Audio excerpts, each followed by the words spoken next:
My man.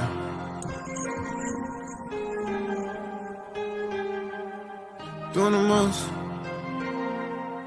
Doing the most. You know I had to remix this bitch. Shout out our boy.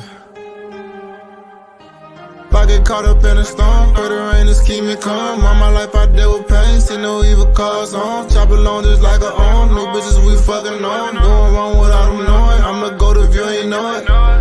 And you can't go do what I've been through. Wish I had somebody I could vent to. And you can't go through what I've been through. Wish I had somebody I could vent to. I just need someone to call on. I've been making moves like Michael Corleone. I won't say that shit until it's set in stone. Bitch, don't say my name if you gon' say it wrong. I can't touch these drugs and keep. Yo, it's your boy CT Crusher here checking in. Just wanting to remind y'all to go subscribe to my homie Hoodie Jube for the Hoodie Jube live podcast. We talking pressing topics here for you every night of the week. Hit that ding dong bell to make sure you don't miss an upload. Come join in on the conversation. Help us expand the community. We do a lot of giveaways, give away to a lot of charities, giving away to the local children's hospital. And oh, by the way, if you want a chance to win free NFL tickets, yes, I said that, free NFL tickets, make sure you subscribe and hit the ding so you don't miss a chance to win free NFL tickets. Peace out. What's good, everybody? It's your boy Hoodie Jube, and if you're looking for the best restaurant in town, man, go try Weed Ass Chicken and Shrimp, man. They have the best chicken wings, the best chicken tenders, the best fried shrimp, the best fried catfish, and their fries are so amazing, covered with ranch, cheese, bacon, jalapenos. Oh my! Yes, you heard it. Go try it out. They got 4 locations: Monroe, Louisiana, Marrero, Louisiana, New Orleans, Louisiana, and Houston, Texas, baby. Go try it now. Right, man. What up? I won't speak on nothing but the real. You know how I'm coming. You know what I'm saying? Say we've been down for too long. The only way is up, it's time to move on. Never leave your house without your shoes on. Them killers want to spot you, cannot move on. Ain't worried about that girl, I tell them move on. They say it's my fault, but I'm feeling I can't do wrong. Cut all my partners off, let me open like the roof gone. Long talks and I ain't never changed, it's just been too long. Gotta shake him back and that's a fact, so I'm turned up. All up in the club, I'm going down and I'm like, what's up?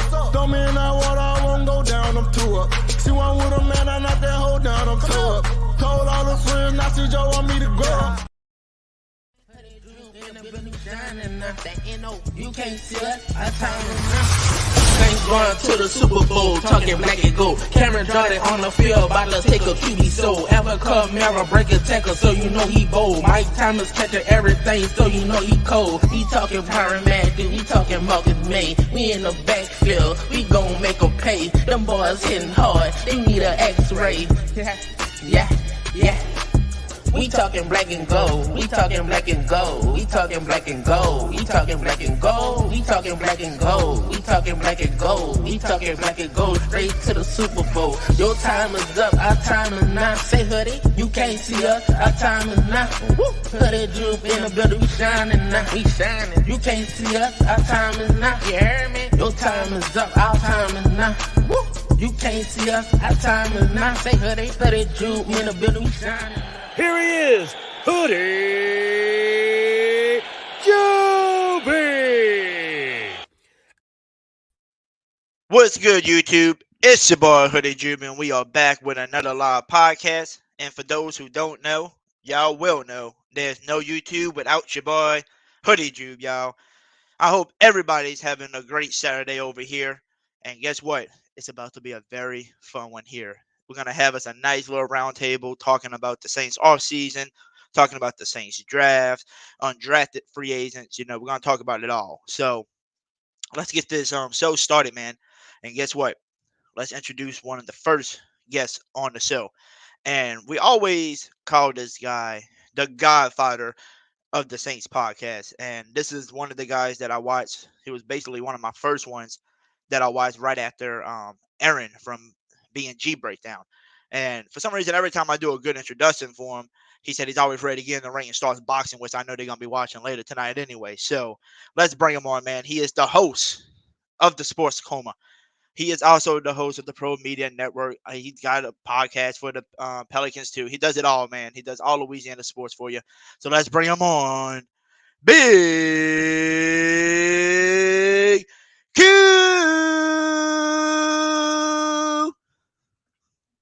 What's up, Big Q? Uh-oh, Big Q ain't here.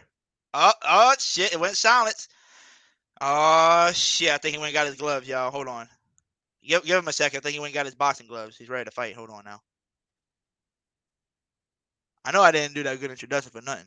Come on now. Big Q, where you at?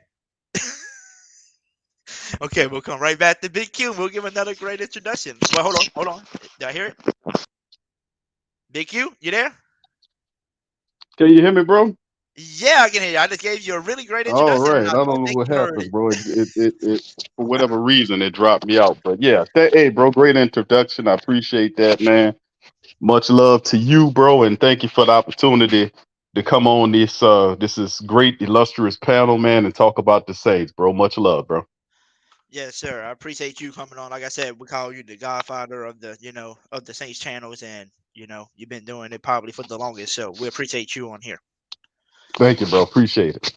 All right. So next introduction, everybody knows because let me just come on camera for y'all can see it for y'all can see the great introduction on this one because he is the host of the State of the Saints podcast. And also, he is the host of the Gumbo podcast as well that he started not too long ago as well. And everybody should know this man, Mr. Tjay Jones. What's up, TJ? You on mute? Oh my God! I made it! Hey, what's going on, Hoodie Jew, man?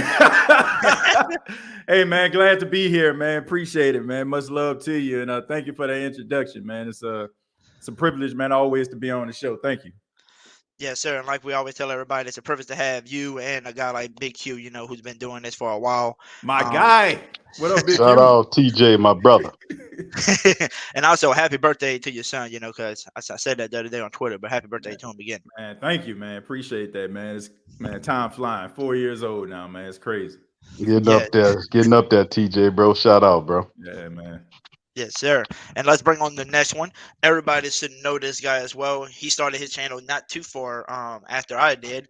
And this man's already got more subscribers than me because he must be doing something right over here. And guess what? He ain't your, original Saints fan, that's from the Bayou, that's from the South. No, he's all the way up north from New York. Y'all should know this man. It's Brandon. He is the host of the Saints Talk live from New York. Brandon! What's up, Brandon?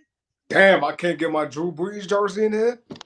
That's tough. Maybe I got to flip my phone. What up? Hey, What's up, man?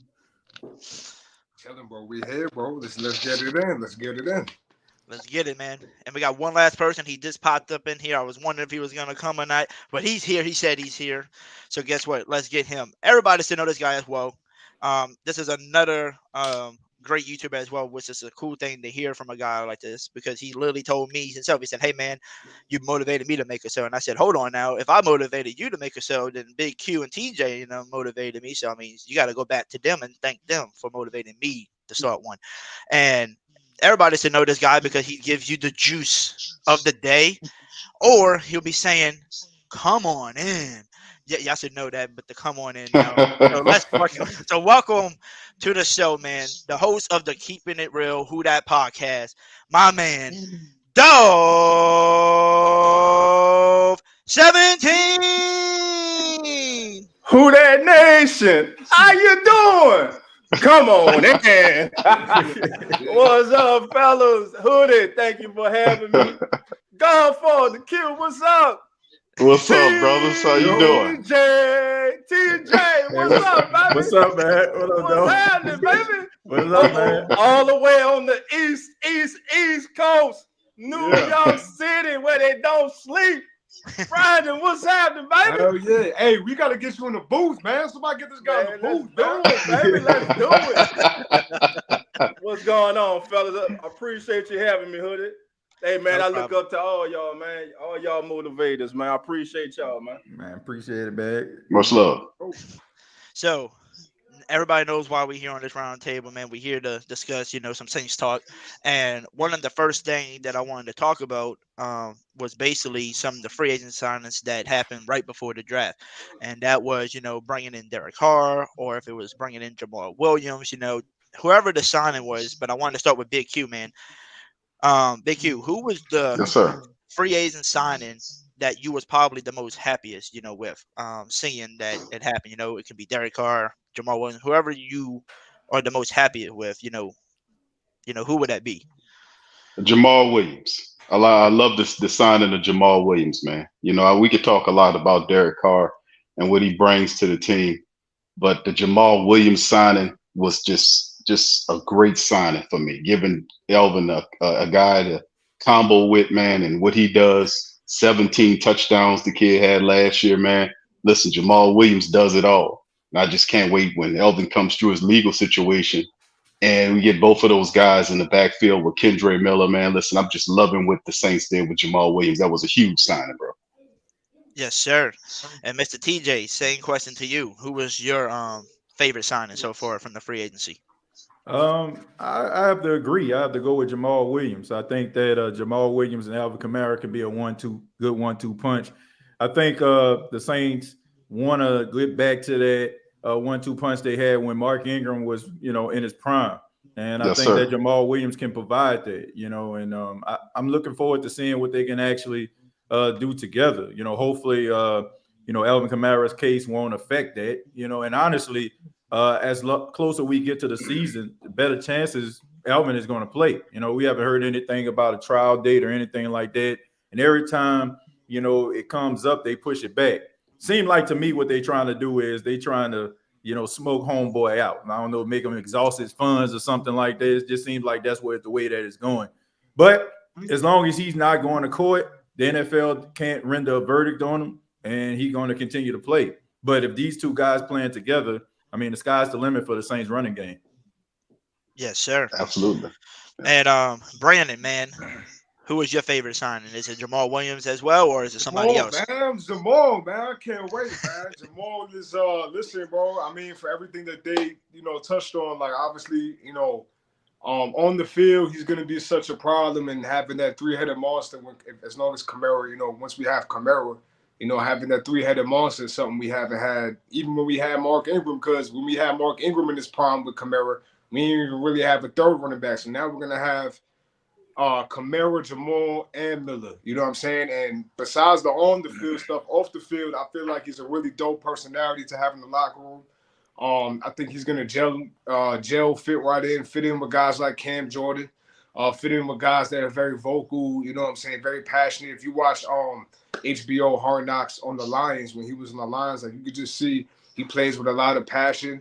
And he's gonna bring a lot of personality, a lot of fun, but also a lot of competitive nature to a team, that is already really led by Alvin Kamara, at least offensively, right? Like Alvin Kamara is pretty much our vocal leader in the locker room last year in terms of the offense. So he's only gonna add on to that, and I feel like it's just it's hard to find a downside to this. 17 touchdowns last year, most in Lions history over Barry Sanders. What are we talking about, bro? He could do big things for us. Yes, sir. And speaking of, Jamal Williams, and speaking of the Hard Knocks, you were saying, when he was playing with the Lions, I have that video up here real quick. It's a 55-second video. I'll let y'all hear it. And every time I play this thing, it makes me want to get on the field right now, put my helmet on and play some football with him. Okay. And he's a funny guy too, but let's hear what he's got when he's serious on the field. Give up. Do not feel like you're tired. When you tired, think of last year and think of that fucking record. Every time I get tired or I think I can't go no more, I think of that fucking record. That ain't us. We can make it. We gotta believe. We gotta be mentally strong. When we tired, that's when we gotta put our fundamentals together. That's when we gotta be more focused. When we tired, look across the field and see how tired they are. That should give you more effort. Be like, I'm gonna beat his ass. I'm gonna get fundamentally strong. Everybody's great when they're not tired. The champions is when they tired, that's when the real champions come out. That's when that real dog come out. Because if you go piss like a puppy, stay on the porch and let the big dogs eat. Let them on the fucking field. Have some heart. I get emotional about this. I'm about to cry because I care about y'all. Last year wasn't it. Let's go. Hey, if only Dennis Allen had that kind of leadership, huh? Right. For real, man. For real. Yes. I think we're doing just fine. We'll get him in the second half here. We'll be good. Right. We need that, man. Just keep on doing what you're doing, man. Yeah. Right. So that was 17. Who is your favorite signing? Is it Jamal Williams as well, or are you going a different route?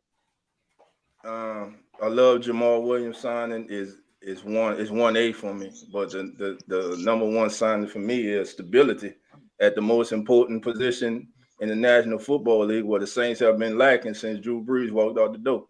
That's quarterback. That's Derek Carr.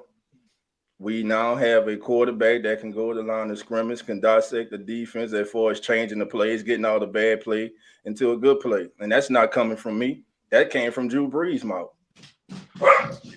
So he's coming into an offense that he's been running his entire career except last year.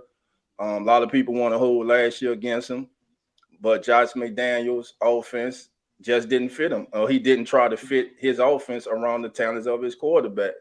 Derek Carr is a talented quarterback. Some people have him in the middle of the pack, 15. Some people want to say he's 18 and below. All I know, this young man's passed for over 4,000 yards for the last 5 seasons. He is a winner. He's a competitor. He can make every throw on the field. The Saints' offense is now not just limited. They could attack every single blade of grass on the field. You have to cover the entire field now.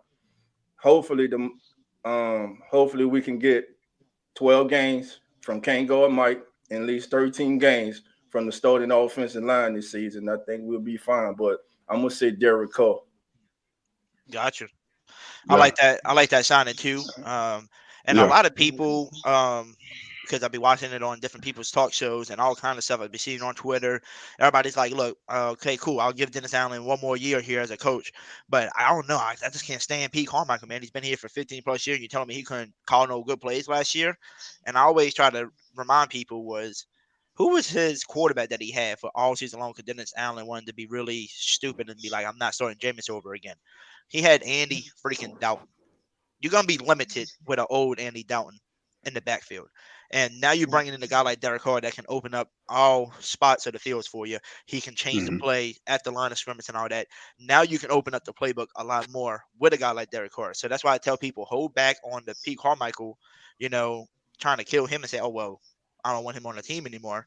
Give him a shot with a guy like Derek Carr and see what he can work with, because Derek Carr is going to be your next closest good quarterback since Drew Brees, because even Drew Brees wasn't the Drew Brees that we wanted him for the last few years because of his arm, his arm strength wasn't there.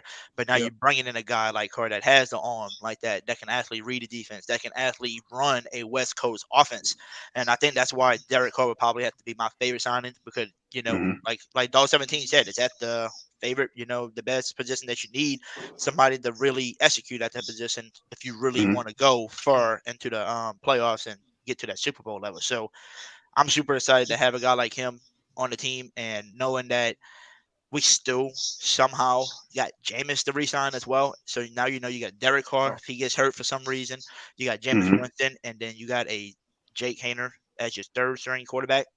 I can't be mad about our QB room right now. And what's crazy is not a lot of people really, I guess, like talking about it, but Derek Carr has been the best quarterback we've had since probably the 2018 version of Drew Brees. So I think he's probably the best quarterback we had in damn near 5 years. Even Drew Brees' last 2 years of his career, like, he wasn't the Drew Brees that we knew.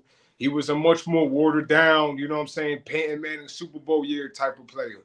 You know what I'm saying? Now you have a guy that's probably he's going to be the best quarterback we've had in almost, 5-6 years. And a lot of people are overlooking that.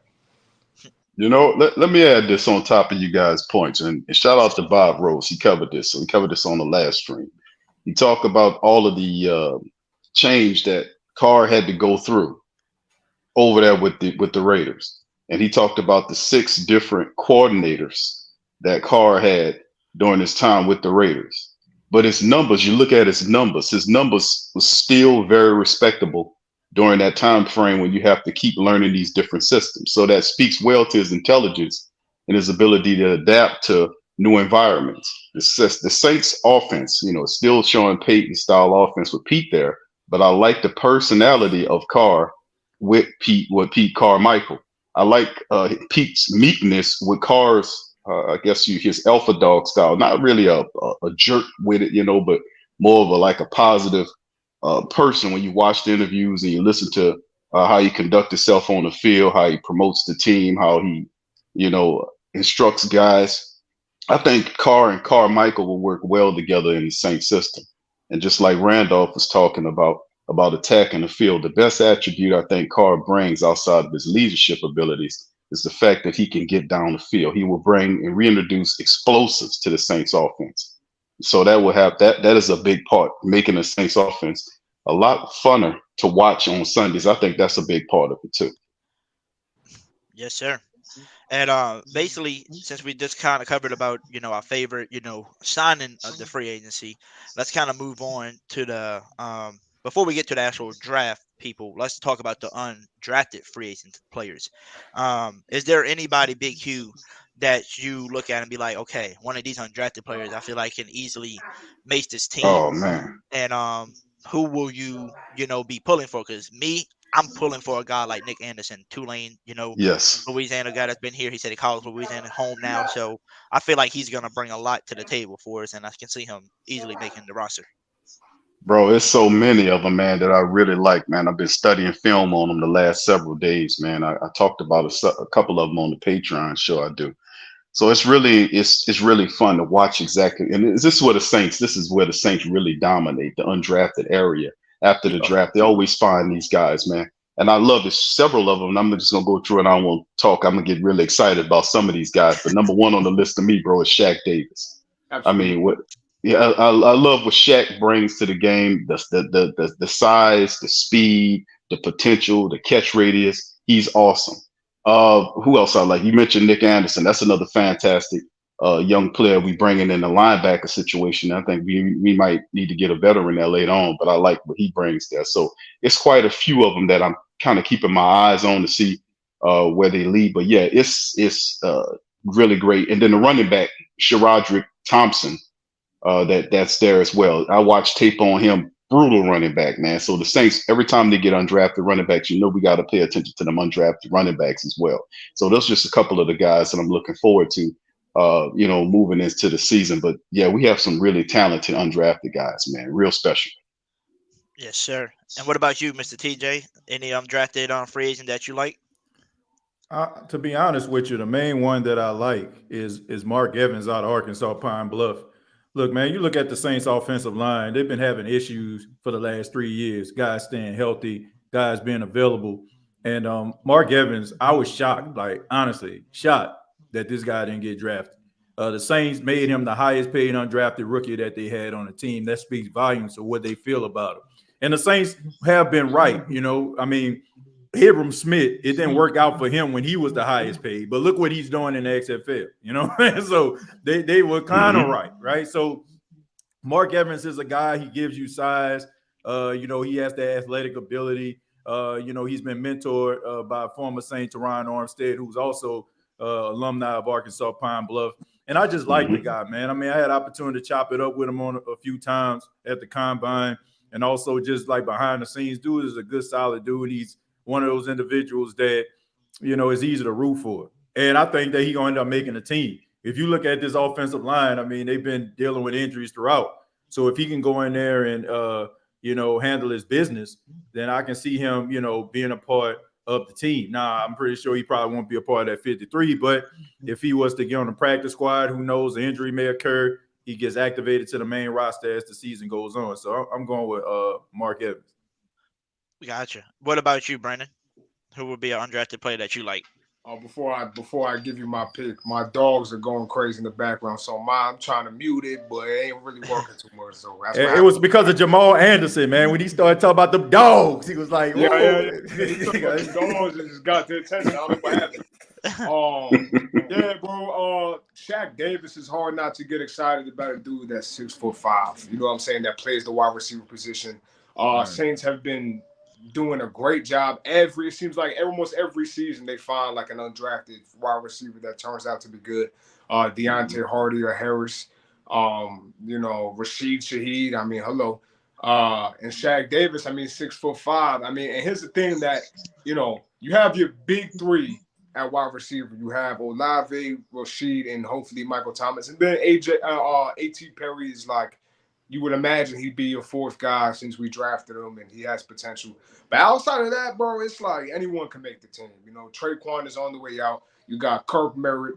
You know what I'm saying? You got guys that's Keith Kirkwood. I mean, are we really banking on Keith Kirkwood to come back and do something for us? Like, so that may be like fifth to sixth slot. If there is a sixth slot at wide receivers wide open. I know we also have James Washington. We also signed James Washington. We got Malik Flowers.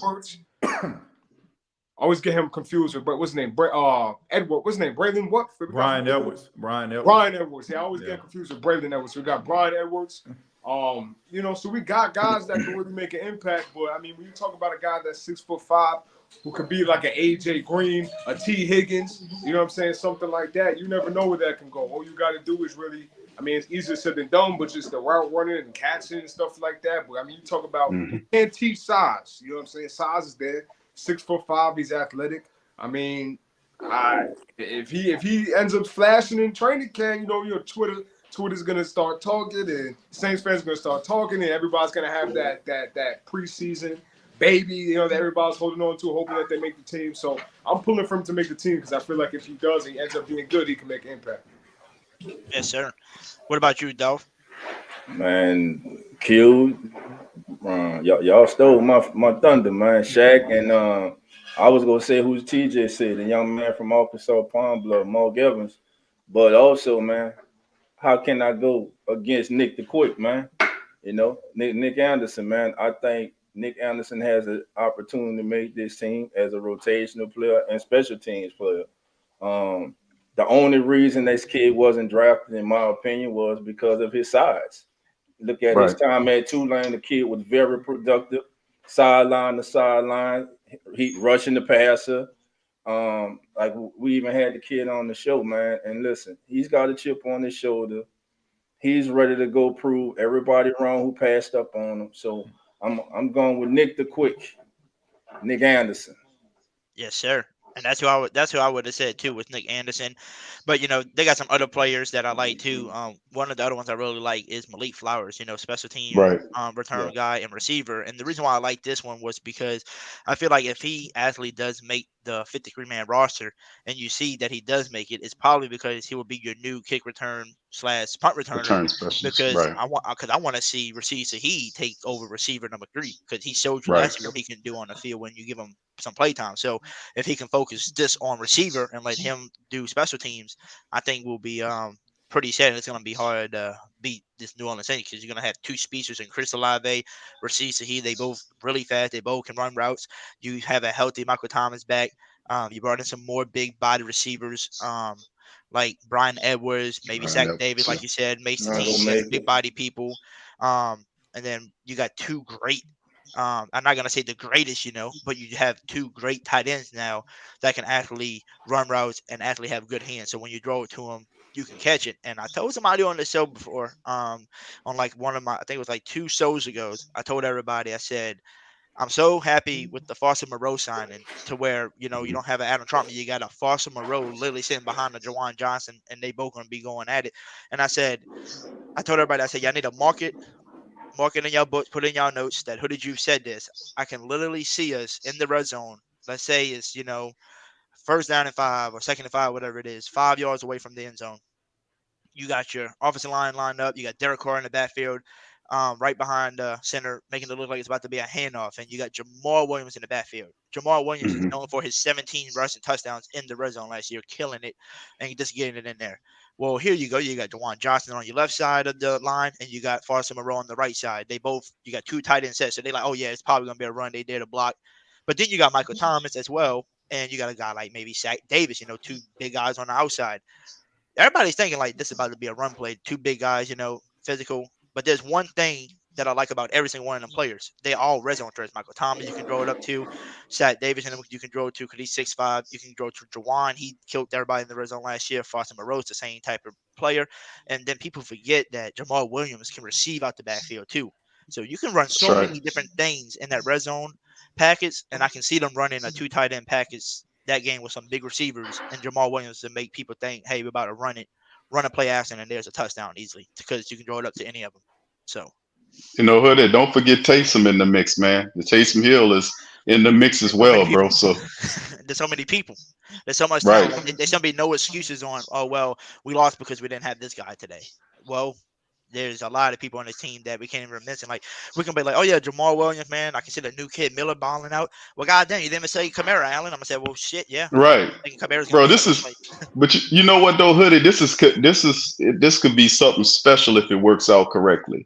And the thing is, because you remember the days, we go back to the days when the Saints offense had so many weapons around the quarterback, around the field, that defenses had a terrible ability of trying to stop or pinpoint who was getting the ball. So every Sunday, one guy would shine, and it would rotate from game to game. That hot hand, who had it, so it could. This is really phenomenal, man. What it's shaping up to be. Yes, sir.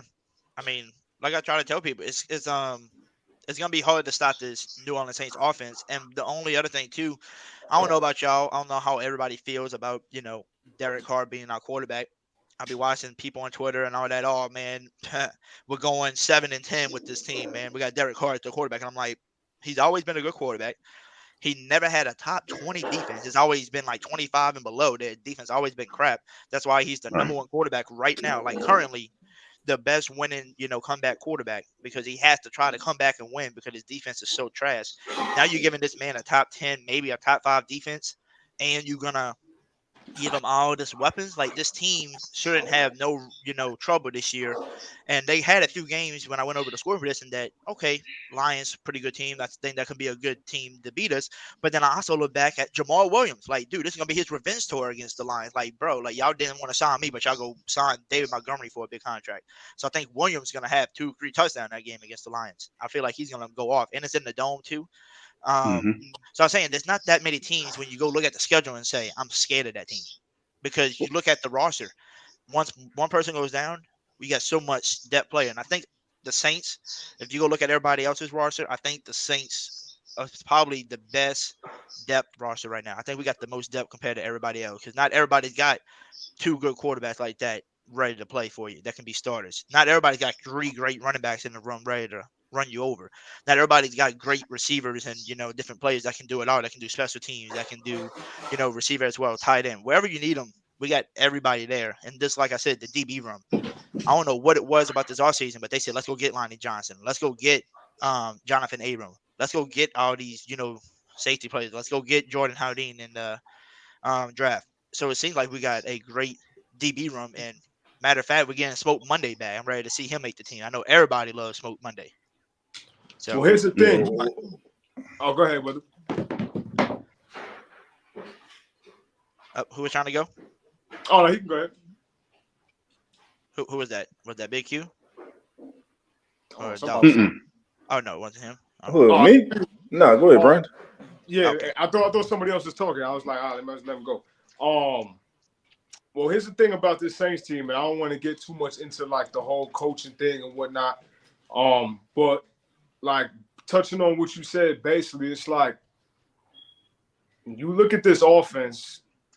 I feel like we improved in every single position group on offense. Pretty much almost on defense too, when you think about it, except for maybe linebacker. But running backs upgraded since last year. Wide receivers upgraded since last year. Offensive line upgraded since last year. Quarterback upgraded since last year. So it's going to be one of them things where if stuff isn't clicking on offense, we're going to start pointing fingers and looking at coaching and see what's going on. But all signs are pointing to this team improving in every single way in terms of positional strength. Same thing on defense. You got yourself another edge rusher. Hopefully, Marcus Davenport's replacement.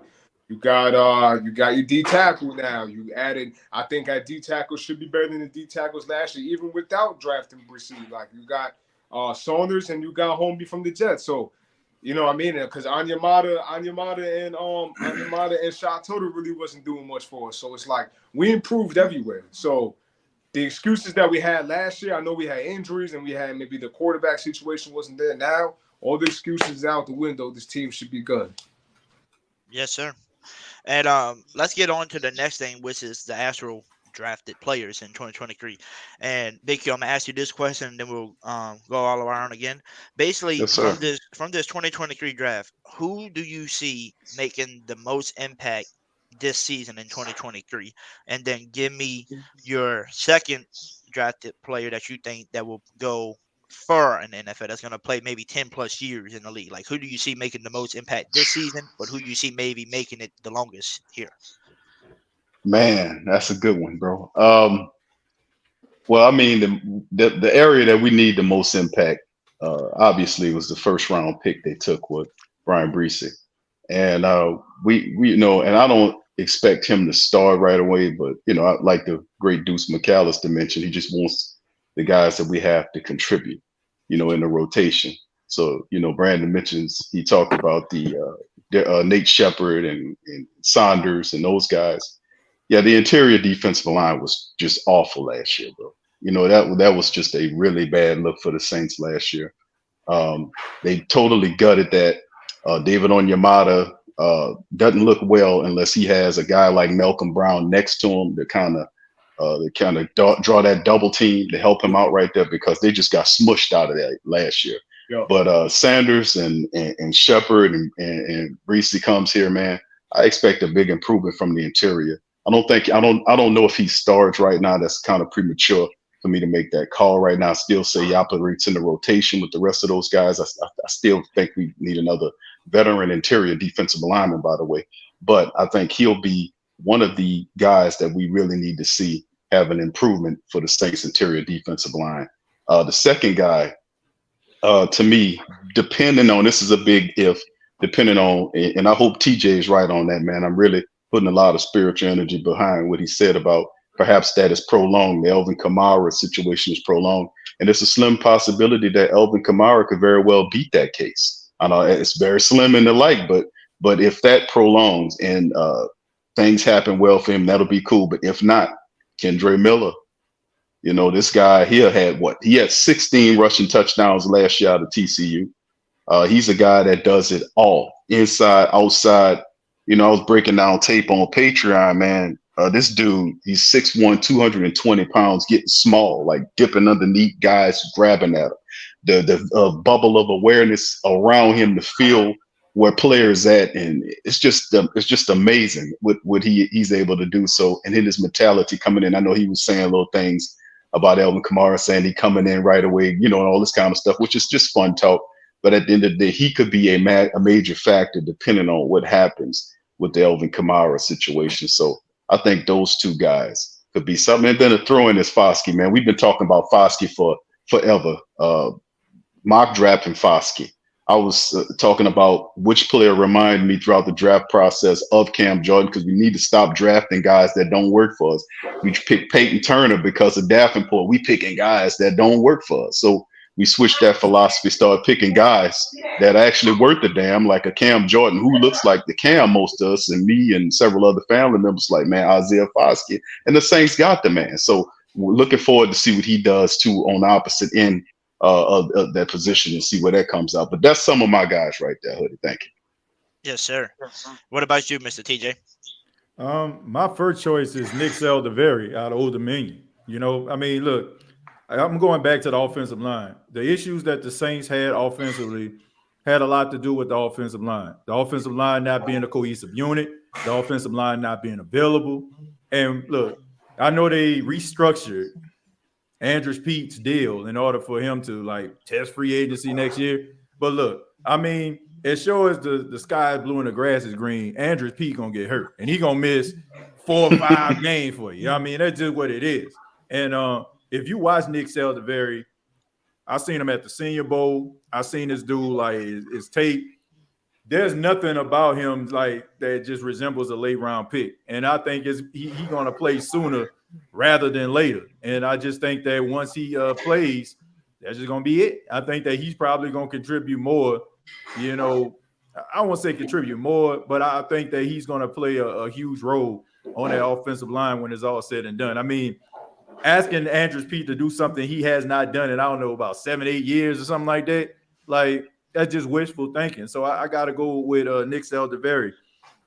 The next choice would be Isaiah Foskey. You know, I said this before, you know, and I'm going to say it again. We got a motto on the State of the Saints podcast, and it says no cold motors. Now, I mean, all these cold motor defensive ends that they have, these guys out here giving half speed, not really giving that much energy. Isaiah Foskey is one of those guys that's a breath of fresh air. He fits that new age defensive end, edge rusher that you need, that you've seen dominate the league, like the Bosa's brothers, you know, like some of these smaller guys, you know, I mean, Matthew Judine, he fits that mold. And also, I just think that when you watch him, he reminds me of DeMarcus Ware, like the ability to be able to force those fumbles, knock the ball out of a quarterback's hands. Look, the Saints, they had issues with getting turnovers last year, right? I mean, the secondary couldn't get the job done. It seemed like every time like a fumble was on the ground, the team always, you know, that fumbles always gets it back. This guy can add a spark to this team. Now, I don't expect for him to start, but I do expect for him to have a huge impact. So those are the two guys that I'm looking at. Kendre Miller, you know, would be a dark horse too. Big Q. I know you mentioned like the whole case about Alvin Kamara, and I did as well. But we also got to look at this too. Alvin Kamara has missed his fair share of games over the last couple of years too. So he's missed games due to injury. So to have somebody that can come in and that can contribute and, you know, can do a really good job alongside a guy like Jamal Williams is a plus. We talked about depth earlier, about, you know, the Saints not having enough depth last year. And this year they're dotting the I's and crossing the T's. Rather bringing in way too many people instead of not having enough people at all is a smart decision, because we all know that those things have a way of figuring themselves out. Rather it's, you know, a guy competing better than the next person or somebody getting injured. But Nick Saldiveri and Isaiah Foskey would be my two choices, and Kendre Miller would be, you know, a little dark horse if something was to happen to Alvin. Yes, sir. What about you, Brandon? Yeah, I think Nick Saldiveri is definitely a dark horse in this whole thing. Like, he could really have a big impact on the offensive line. You know what I'm saying? You know, one of his biggest things coming out of college, I guess, was just he could just rotate on the offensive line. He could play all different types of positions, which the Saints obviously need. Cedric Reese is going to be limping into the season. Trevor Penning limping into the season. So we're going to need him. My pick is going to be Isaiah Foskey pretty much for everything that TJ said. On top of the fact that, you know, like, he will definitely start maybe as a rotational piece, but I mean, I like Carl Granderson, I like Compassano, but I think that his upside, this kid Foskey's upside, if he's able to make an impact right away, I mean, we're gonna feel it, bro. Because one thing that we've been missing, besides obviously the interior pressure, was just wrapping up and just getting the quarterback on the edge. And, you know, like, listen, man, like, the new NFL is all running quarterbacks. Like, you got to run and you got to throw. You're gonna see Bryce Young a couple times a year. You know what I'm saying? You might see a guy like Jalen Hurts in the playoffs. You might see a Brock Purdy in the playoffs.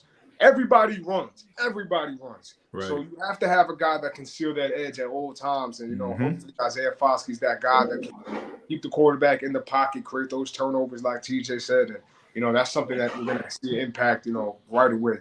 But my second pick, and I think over time is going to be the best pick out of this draft, I will say is going to be Kendre Miller.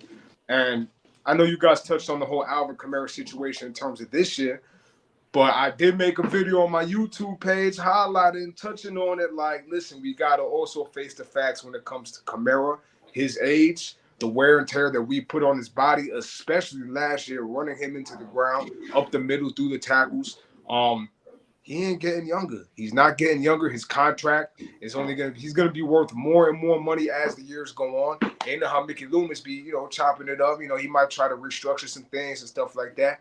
But, you know, Alvin Kamara, I would love for him to be a Saint for life, but that's just not how the running backs work in the NFL. Once you hit a certain point, you're not really gonna be the same. And I hope that's not the case with Alvin Kamara. I hope he can run until he's 40. But all reality is he might already have hit his peak, especially when you talk about the injuries that he's building up. Obviously, last year was a down year, even when he was healthy.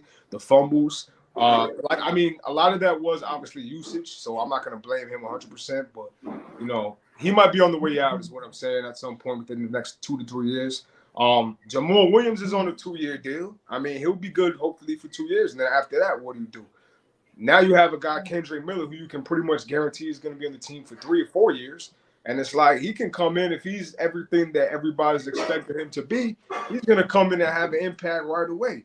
And, you know, when you watch his film, a lot of people I know in the Saints media also echoed this. When you watch his film, you kind of get that same vibe you got from Camaro when we drafted him. Not to say that they're the same type of player, but you watch him on film and it's like, yeah, this guy can really be something, man. You know what I'm saying? So I really feel like Kendrick Miller over time, 5-6 years, hopefully, God willing, he could really be like a staple in their offense if everything works out. Yes, sir. What about you, Dolph? 12 and a half tackles for a loss, 11 sacks in 2021, 14 tackles for a loss, and 11 sacks and 45 tackles in 2022. Please name me another defensive player that played for Notre Dame in 2022 other than Isaiah Foskey. The young man still finished sixth in the country with 11 sacks last year, 22 sacks in 2 years. I've been on Foskey, man. I loved him throughout the whole entire draft process, man. And when the Saints drafted him, man, I was more than ecstatic. Tjay gave a great comparison, man, to Marcus Ware. And when we was drafting this kid and I was watching this kid, I know it's far-fetched. He hasn't got on the field and did anything yet.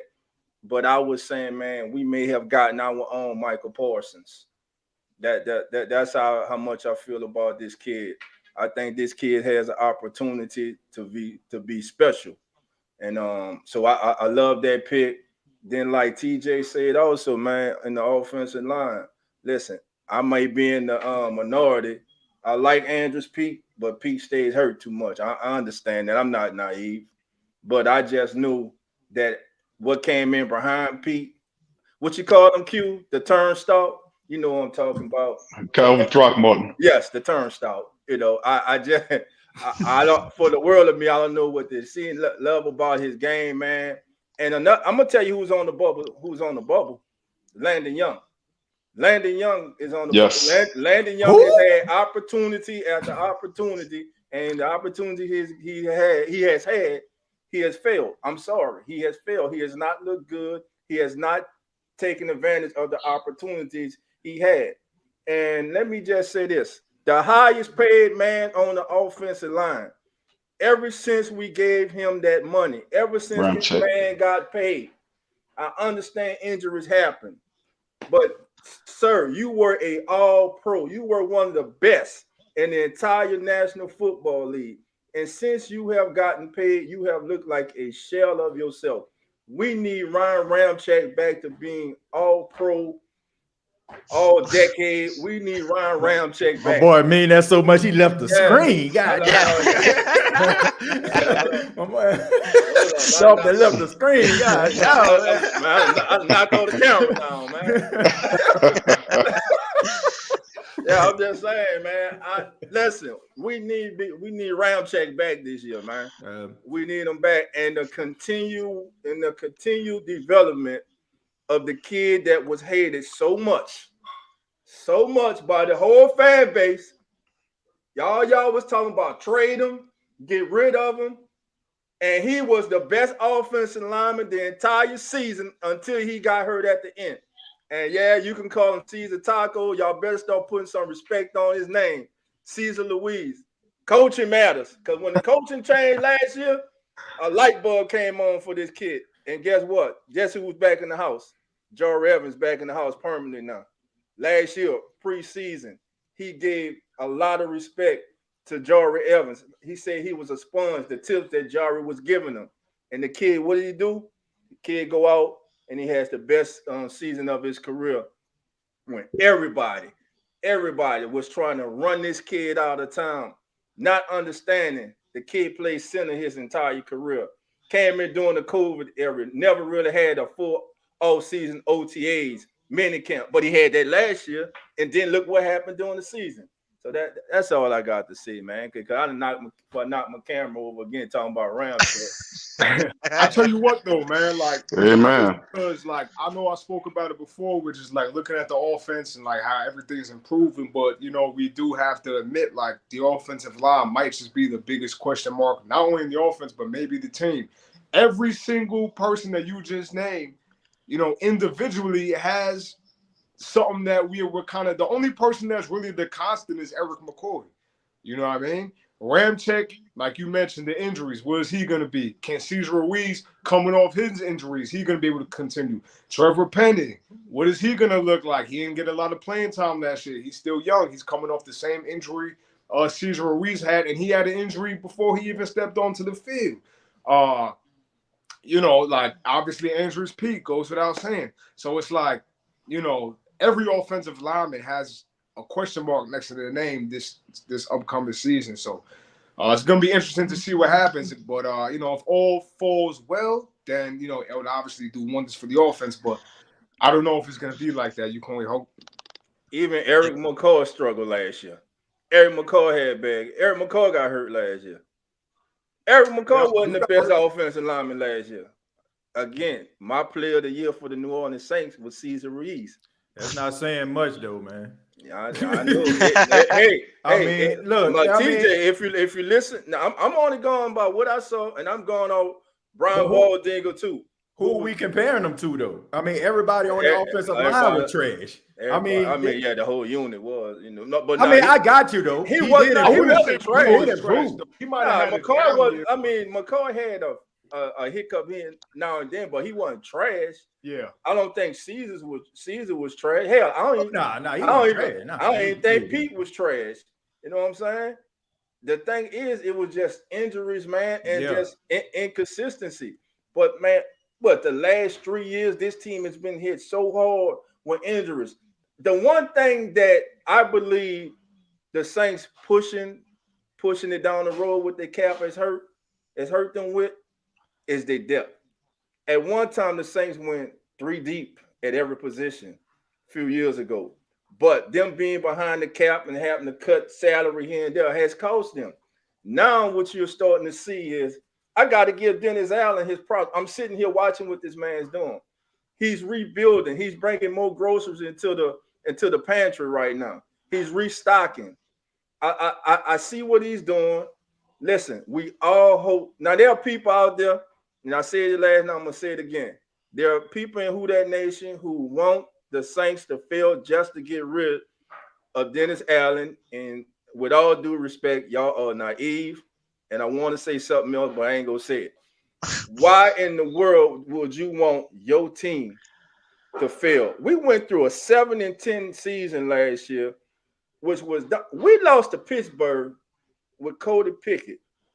Do you understand how embarrassing that was? But then on the last game of the season, I know the Saints make all kind of history, but they make the wrong history. When have you ever seen a team, a defense hold another opponent to net 32 yards passing and lose the football game? How about the 49ers game? They even score a point. Right. He didn't even score a point, man. Yeah, that go to camera again. Hey, I'm gonna say this though, man. The reason why they were able to do and they were so successful with the depth is because they caught lightning in a bottle in 2017. They got that elite rookie class that was legendary. So because those guys were able to start right away and gave you so much production, they were able to go out here to combine those guys with seasoned veterans from free agency and have depth. Problem is, you got to strike while the iron is hot. You got to be able to win within that 4 or 5 year range. They couldn't. That's why you couldn't pay Hendrickson. You couldn't pay Marcus Williams. You couldn't pay like some of these other guys. So what Dennis Allen is doing, he's trying to replicate what they did in 2017. Getting a really good draft class, getting some coaches to develop them to be what you need them to be. And if they can do that again, then it can probably help their cap issues. they're hoping that they can be able to do that again. I mean, what they did, like, let's make no mistake about it. It was an anomaly for you to be able to hit the way that they hit every last one of them dudes. I'm talking about like from Muhammad, you know what I'm saying, and them, you know what I'm saying? All them boys got big contracts. Muhammad got paid by the Colts. Henderson got paid by the Bengals. Williams got paid by the Ravens. That's unheard of, man. And then you have Lattimore and Kamara. They got paid. That is insane, man. That never happens. Usually, you'll probably have 2 or 3 tops out of a draft class. Almost everybody, including Alex Anzalone, got paid out of that draft class. And every last one of those guys are significant to the teams that they're on. It's crazy. I ain't never seen nothing like that before in my life. And just how you touched on how good that draft was, name me a player from the 2018 draft outside of Marcus Davenport. You probably can't. And even Marcus Davenport was a terrible pick. The 2020 draft. Who? Adam Troutman. Zach Bond. Caesar Peyton Turner. You feel me? Was it Peyton Turner? I'm pretty sure Peyton Turner was 2020. He was 2021. He was the next year. Yeah. Cesar Ruiz was 2020. I remember because that epic rant. The jury's still out. The jury's still out. But just how you mentioned a good or even a great legendary draft could do that when you draft poorly, now you're setting the team back. How long have we been looking for an edge rusher outside of Cam Jordan? How long? Man. How long have we been looking for a D tackle since Sheldon Rankins? You know what I'm saying? Like, this is, you ain't lying. You know what I mean? Like this, like these drafts have been holding us back year after year. I do think, and I would imagine, we have to see, but most of y'all would agree, the draft that we just had is looking like it's one of the better drafts we've probably had since 2017. And I hope that's true. Jake Haener is obviously a big sleeper. Maybe he could do some things in the future after Derek Carr. You know what I'm saying? But these drafts, man, could make you or break you. You know what I mean? Last year's draft wasn't really that bad, to be honest. Last year, I mean, you got Olave, Trevor Penny showed promise, Alante Taylor. You got a lot of people on him to start over Paulson and Debo. So, I mean, it's looking promising, man. Last year's draft wasn't too bad. Yeah. It's really gonna depend on Penning. Penning is gonna be the one that's like, if he turns out to be good, then now you really did obviously have a solid draft class. Mm-hmm. You know what I'm saying? But if that foot, left tackle is the most important position on offense outside of quarterback, in my opinion. You have to have a good left tackle. You see what Teron Armstead did for us for all these years. You know what I mean? Like, he was the backbone to keeping Drew Brees alive. You know what I'm saying? Like, so you have to have a guy like that. If Trevor Penning, hopefully everything works out with him. Yeah. Can I ask you guys a question? Yes, sir. I've been thinking about this. When did the Saints' run defense start to suffer? Me personally, I think it's when they got rid of Malcolm Brown. You telling the truth? Mm-hmm. Ain't no lie there. I think it's when they got rid of Malcolm Brown, that run defense started heading in the wrong direction. Yep. And they haven't been able to replace him since he left. Yep. Mm-hmm. I agree. I was just thinking about that. And I was like, ever since Malcolm Brown got traded, I think we traded him to Jacksonville, and that run defense has just got horrible, right up the gut, right where he normally would be. Mm-hmm. You know, David Onyemata couldn't hold it down. But listen, David Onyemata would have loved to re-sign him, but listen, you were part of the 24th ranked rush defense last year. Shy Tuttle, listen, undrafted, made the team, made some plays. Of course, the famous stiff arm on Matt Ryan. Listen, what's he done since then? Yeah, you know what I'm saying? Listen, we got some kids that coming in that are hungry. I think a lot of fans were not angry with the Breesy pick, but because of who was on the board and what everybody was saying this or that player can do. If you go back and listen, the young man's been through a traumatic experience, man. But if you look at his freshman year, when his mind was right, he was coming in the number 1 recruit in America, and he lived up to it. If this kid is healthy the last 2 years and play and has the right mindset, and didn't have to go to the tragedy of losing his beloved young sister, man, which I'm sure they're dealing with every day. And I think sometimes family, what happens is we sometimes, because we see them every Sunday on the field, we see them in the gladiator state. We kind of forget that these are human beings. They have families, they have loved ones, and there's a lot of stuff going on behind the closed door that we don't know nothing about. That these players have to put behind them and be professional and go out there on the field and perform. And we ask them to do that, and sometimes what we're asking them to do, we ourselves wouldn't do. But I just think, man, I think Breesy was a good pick. I think he'll be part of the rotation, and I just think we missing that next. That's why I like to see him bring in another veteran, another run stop. I don't know who's out there right now that maybe can fit that mold, man. Who's still out there, I think. They got Frank Clark out there still, right? Right. Well, as far as that zero take, that nose tackle, like Malcolm Brown played, that big body detail. Who's out there right now? Got the Dominican Sue out there. Yeah, they got Dominican Sue still. I mean, ain't really got too many. Ain't really got out there. Yeah. Man, do they even waste their time going after Dominican Sue when he told you over and over he don't want to? Listen, he I ain't don't gonna lie. I know it's not. Nah, he ain't gonna be cheap a either. tackle position, but I would love for the Saints to get a guy like Justin Houston. You watched that Ravens game last year. Yeah, still got something in the tank. This dude damn near pushing 40, and he put Dalton on his ass like 16 times.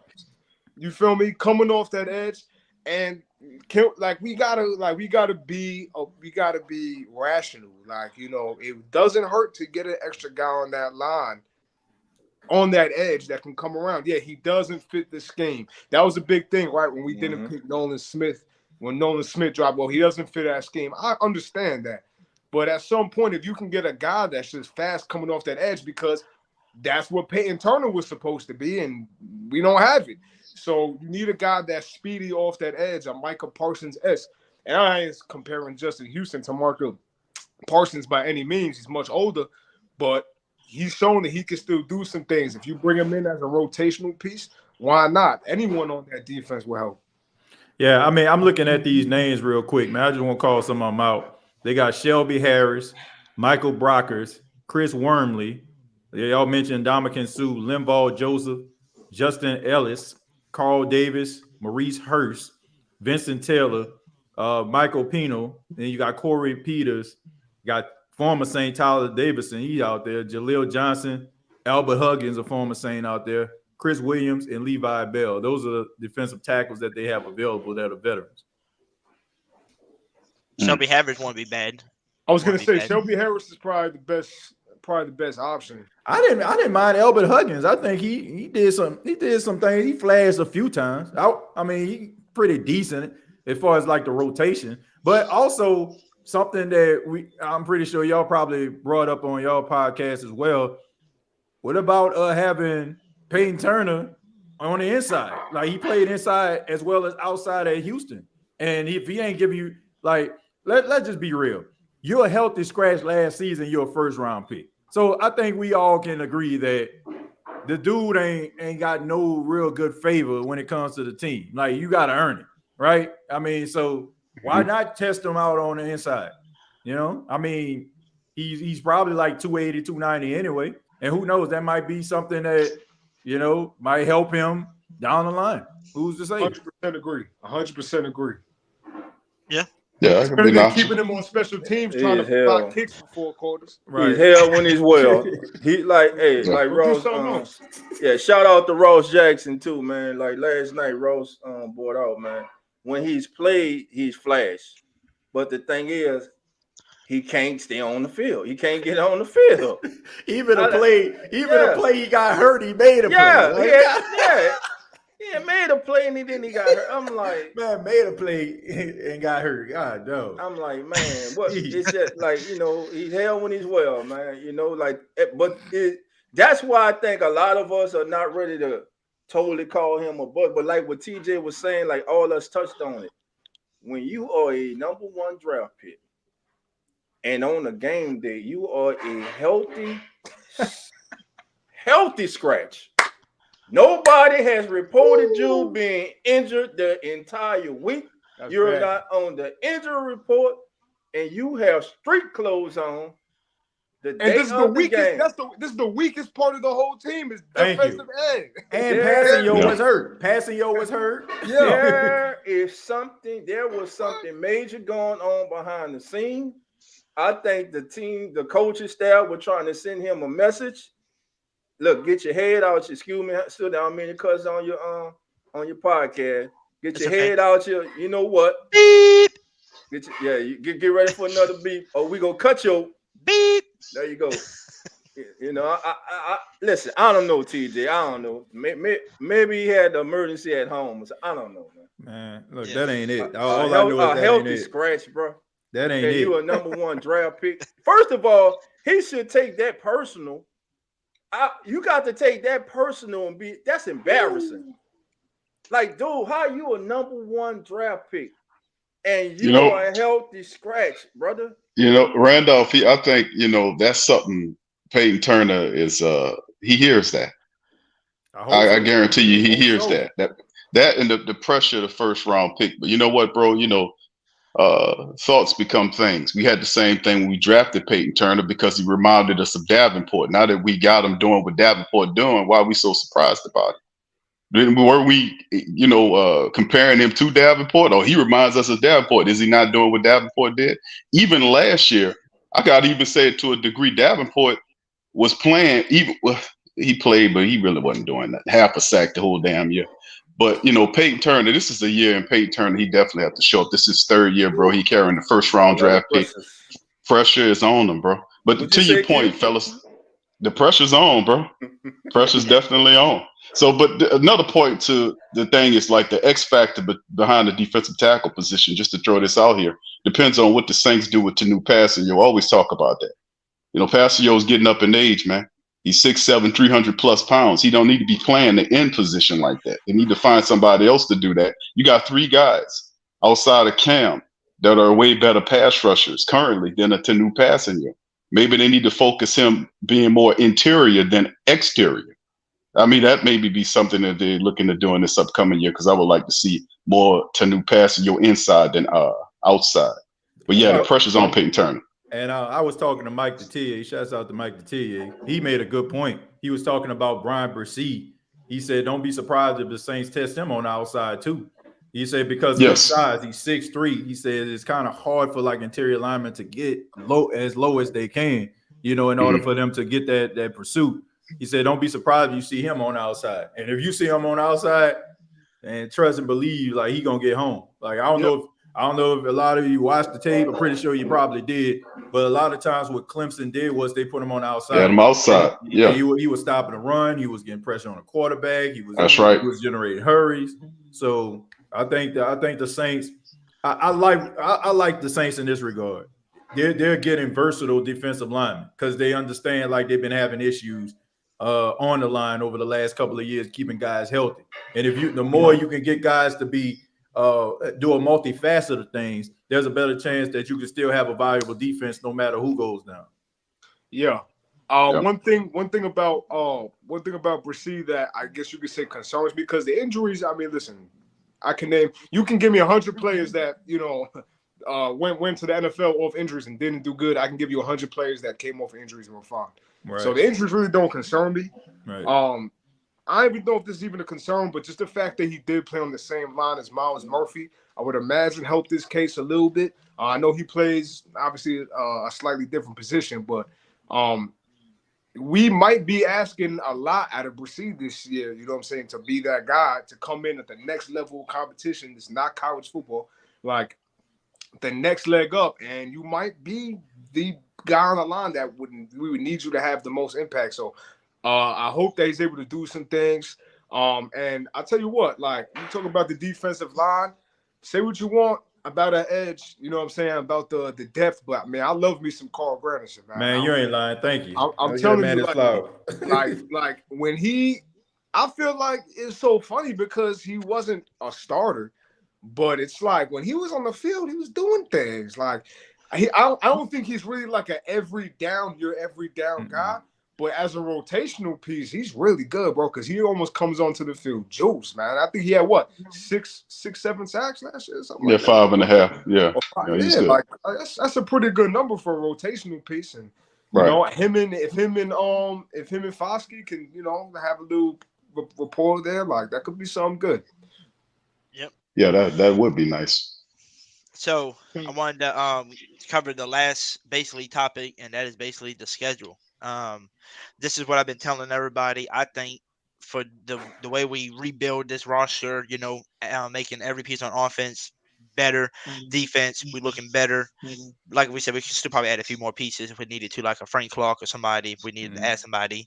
Cool, but with the easiest schedule in the NFL and the people that we have on this team, there should be no excuses. So what I did for my, Saints predictions and stuff, I put my flooring as 9-8 / 10-7. That should be the floor at the league. You should not be, you should easily win 9 to 10 games.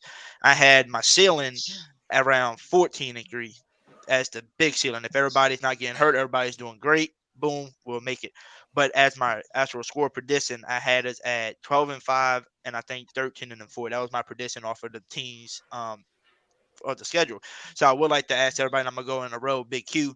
I'm gonna put these up on here, the thumbnails for y'all can see the overlay over here of each game, and we're gonna go game by game, and we just say yes, you think we'll win, or you'll say no, and we'll go to TJ, and ask him what he thinks, if he thinks we're gonna win tonight, and we're gonna see what we can all come to a conclusion and see what we think our record, would be as us five agreeing on everything. So Good for idea. week one, we got the Tennessee Titans. Big Q, what would your decision? Do you say we come home on week one and make an impact and win? I say yes. I said we can beat the Titans. The key to it is one of our greatest weaknesses last year was our inability to stop the run. We'll face one of the better running backs in the game that'll brutalize you physically and test that interior defensive line. So Saunders, Shepard, Breesy, and the entire rotation of the Saints defense, interior defense, we're gonna have to step up, and that's a big test. But I think the Saints got that one, man. Gotcha. What about you, TJ? Honestly, I don't know. I look at this game it's a tough one. I mean, but it's going to like show you if the Saints have improved when it comes to the stopping the run. Because I mean, it don't get no better than Derrick Henry. I mean, you better bring and you better bring your lunch pail and been a hard head because you about to go to work. So I don't know, man, but this is going to be a testament to the team that they can beat, and I think that this is a great opponent to show Saints fans, all the Saints, capable of going throughout the season and being, mentally and physically tough as they need them to be. I don't know, man. Like, to be honest, I don't know. I don't know if the Saints. This is going to be a tough game. It's a coin flip for me. Gotcha. What about you, Brandon? Oh yeah, I mean Derrick Henry's the guy, man. You take Derrick Henry out the game, you probably win. You let Derrick Henry win you the game, you lose. Like that's pretty much what it's gonna come down to. Obviously, like y'all said, it's gonna be a big test for the interior. But I will say this the Titans team, even though they're obviously well coached, I don't really think this is the same Tennessee Titans team that we've seen in the playoffs over the last few years. I think they have regressed a little bit. Ryan Tannehill is not getting better. Their wide receiver core is okay at best, probably below average, honestly. That this is a game that we should win. And I understand where y'all coming from, especially TJ. I know why you'd be a little hesitant, but like I said, if you take Derrick Henry out the game, you should win. Easier said than done. I would give them the win. They won against the Falcons last year with Jameis Winston, Dennis Allen's first game. And that's a division rival. I think they can pull it out. Just try your best to not have Derrick Henry run for 400 yards, and I think you'll be all right. What about you, Dolph? Derrick Henry, week one, fresh, no injuries, rested. Week one, you were the 24th ranked defense against the run last year. Enough said. We go get tested. We go see what have the offseason additions made a difference. Then the one thing Tannehill does too, Tannehill has legs, and we know mobile quarterbacks give the Saints problems too. Do we? So this is definitely going to be a challenge, man. A new quarterback, new receivers at home. I think the Saints, man, because they're at home, the crowd, the Who That Nation go help them pull it through. I say the Saints start off 1-0, but it's close because the young man we failed the draft from Willow Street makes it close with a I think he outperforms Derrick Henry that day. Gotcha. Tajay So, Spears, yeah. yep, Hoodie, Spears. Yes, before sir. we move on, can I just say a disclaimer real quick? Yeah. Just a reminder. And I'm not saying this in any way like to knock your prediction Willie, but let me tell you something. Home games ain't a gimme no more. Like, this is not the same Saints team when we had the dome rocking. Like, the dome's still rocking. Ain't no question about that. But this isn't the same Saints team that we had in the 2011, 2012, the freaking undefeated at home Sean Payton Saints teams. Like, we are now, which is crazy. Even when Sean Payton was his last few seasons, we're a better road team now. I mean, look at the stats. Exactly. We are a road team now. Like, it is what it is. Hopefully, I mean, I would love for obviously the Saints to win at home. I plan on going to a Saints game this year, and I don't want to spend too much time on it. But these home games ain't gimmies. When I see a home game on the schedule, I'm like, all right, don't mean nothing to me. It's going to be a 50-50 game either way. You know what I'm saying? Sad to say, but we just haven't been as good as at home. We scored 7 points against Carolina at home last year. I mean, That's the truth. You speaking the truth, man. Yeah, you speaking the truth. So, Big Q, we're going to go back to you. And now we move on to week 2 on the road against the Panthers. It's a Monday night game. It's a primetime game.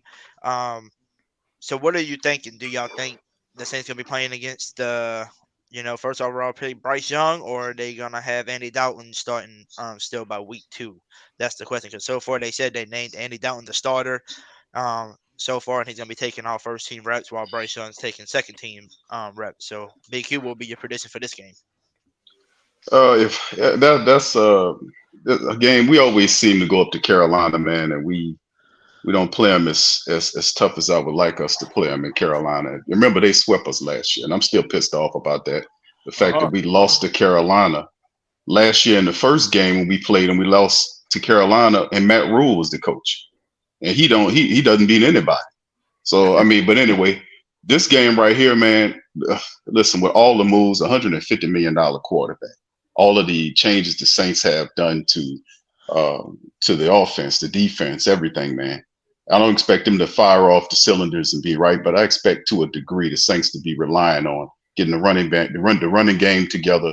The defense, we just need them, the rotation just to do just enough. And I really find it hard to believe that the Saints interior defensive line of their rough stuff and defense will be worse than what the hell it was last year. With all of the resources we commit into it. So just looking at it, I think the Saints should be able to win this Carolina game. We got a rookie quarterback, and then again, a guy, if it's Bryce at the quarterback position, it very well could be Bryce there. You guys mentioned it, man. This is something that the Saints have not solved.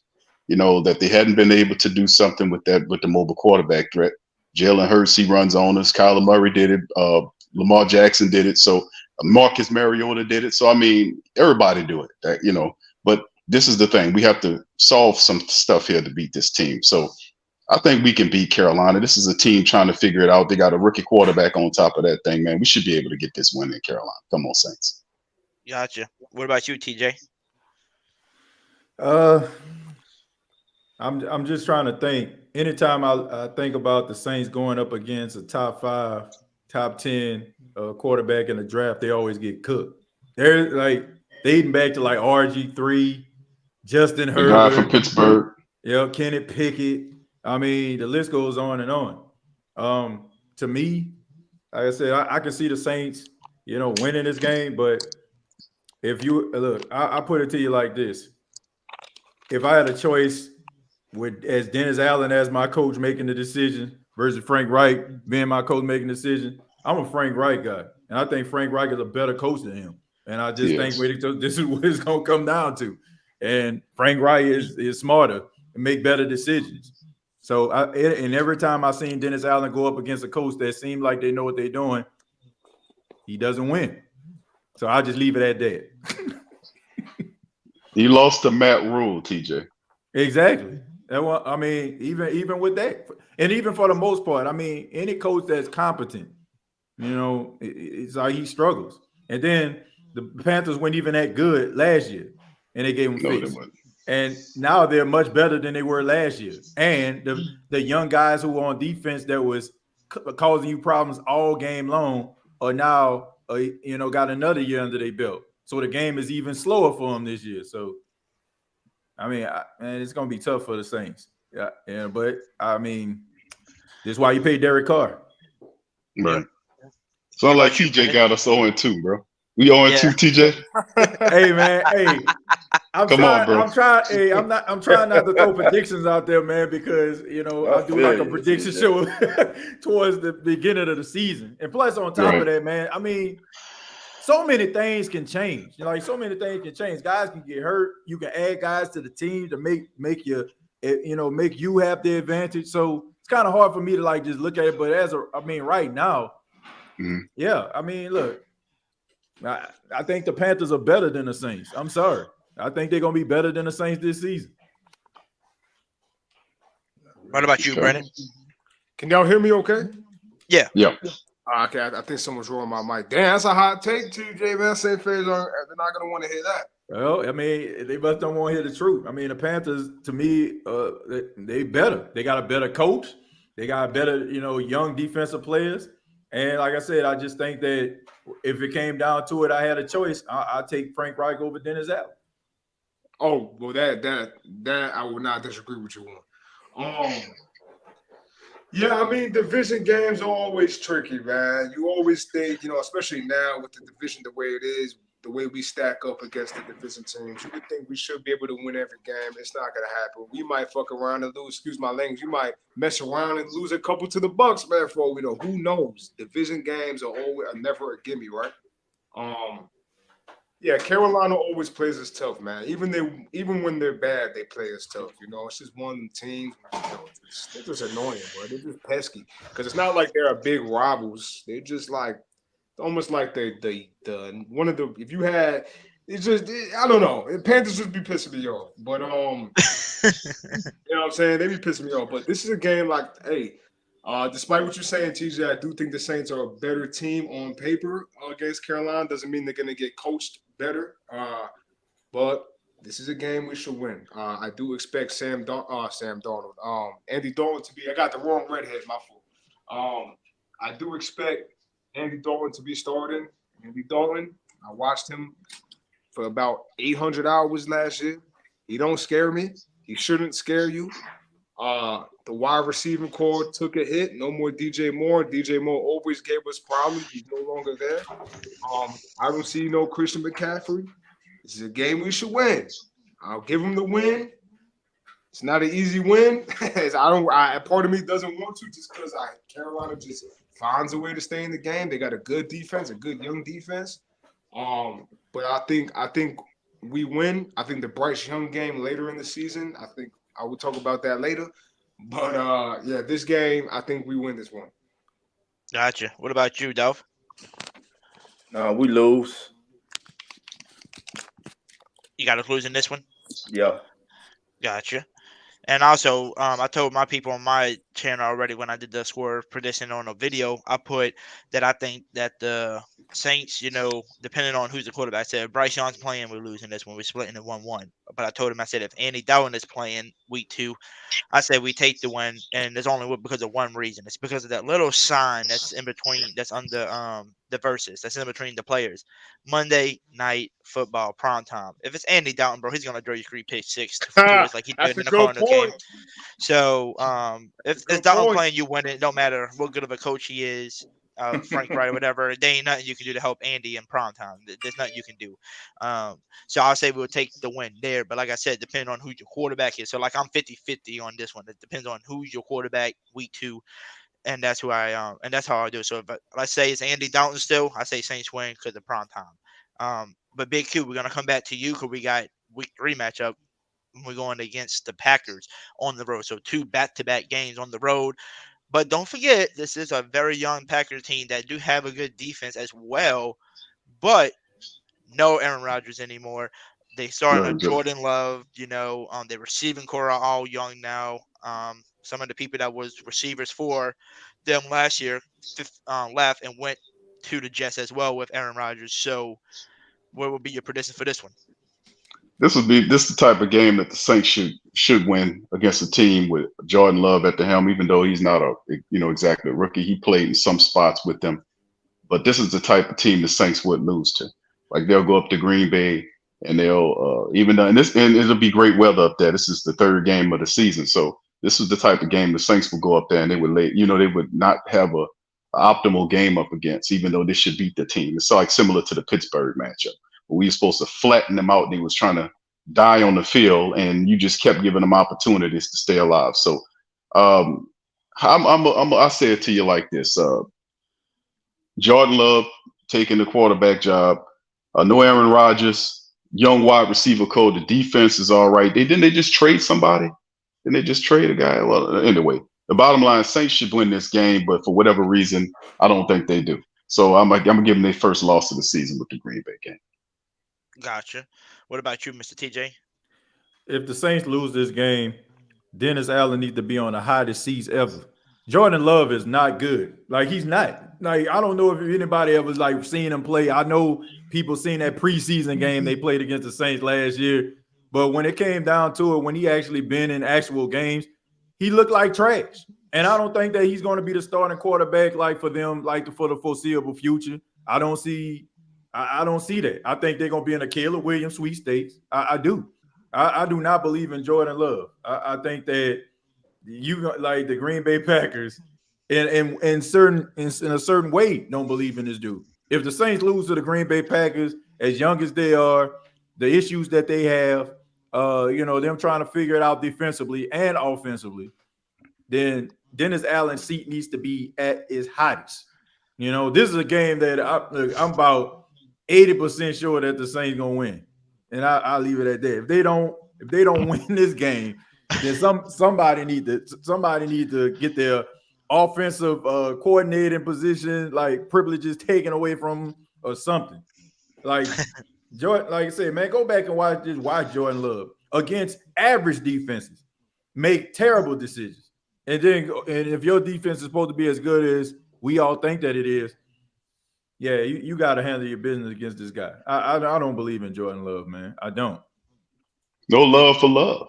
At all, man. What about you, Brandon?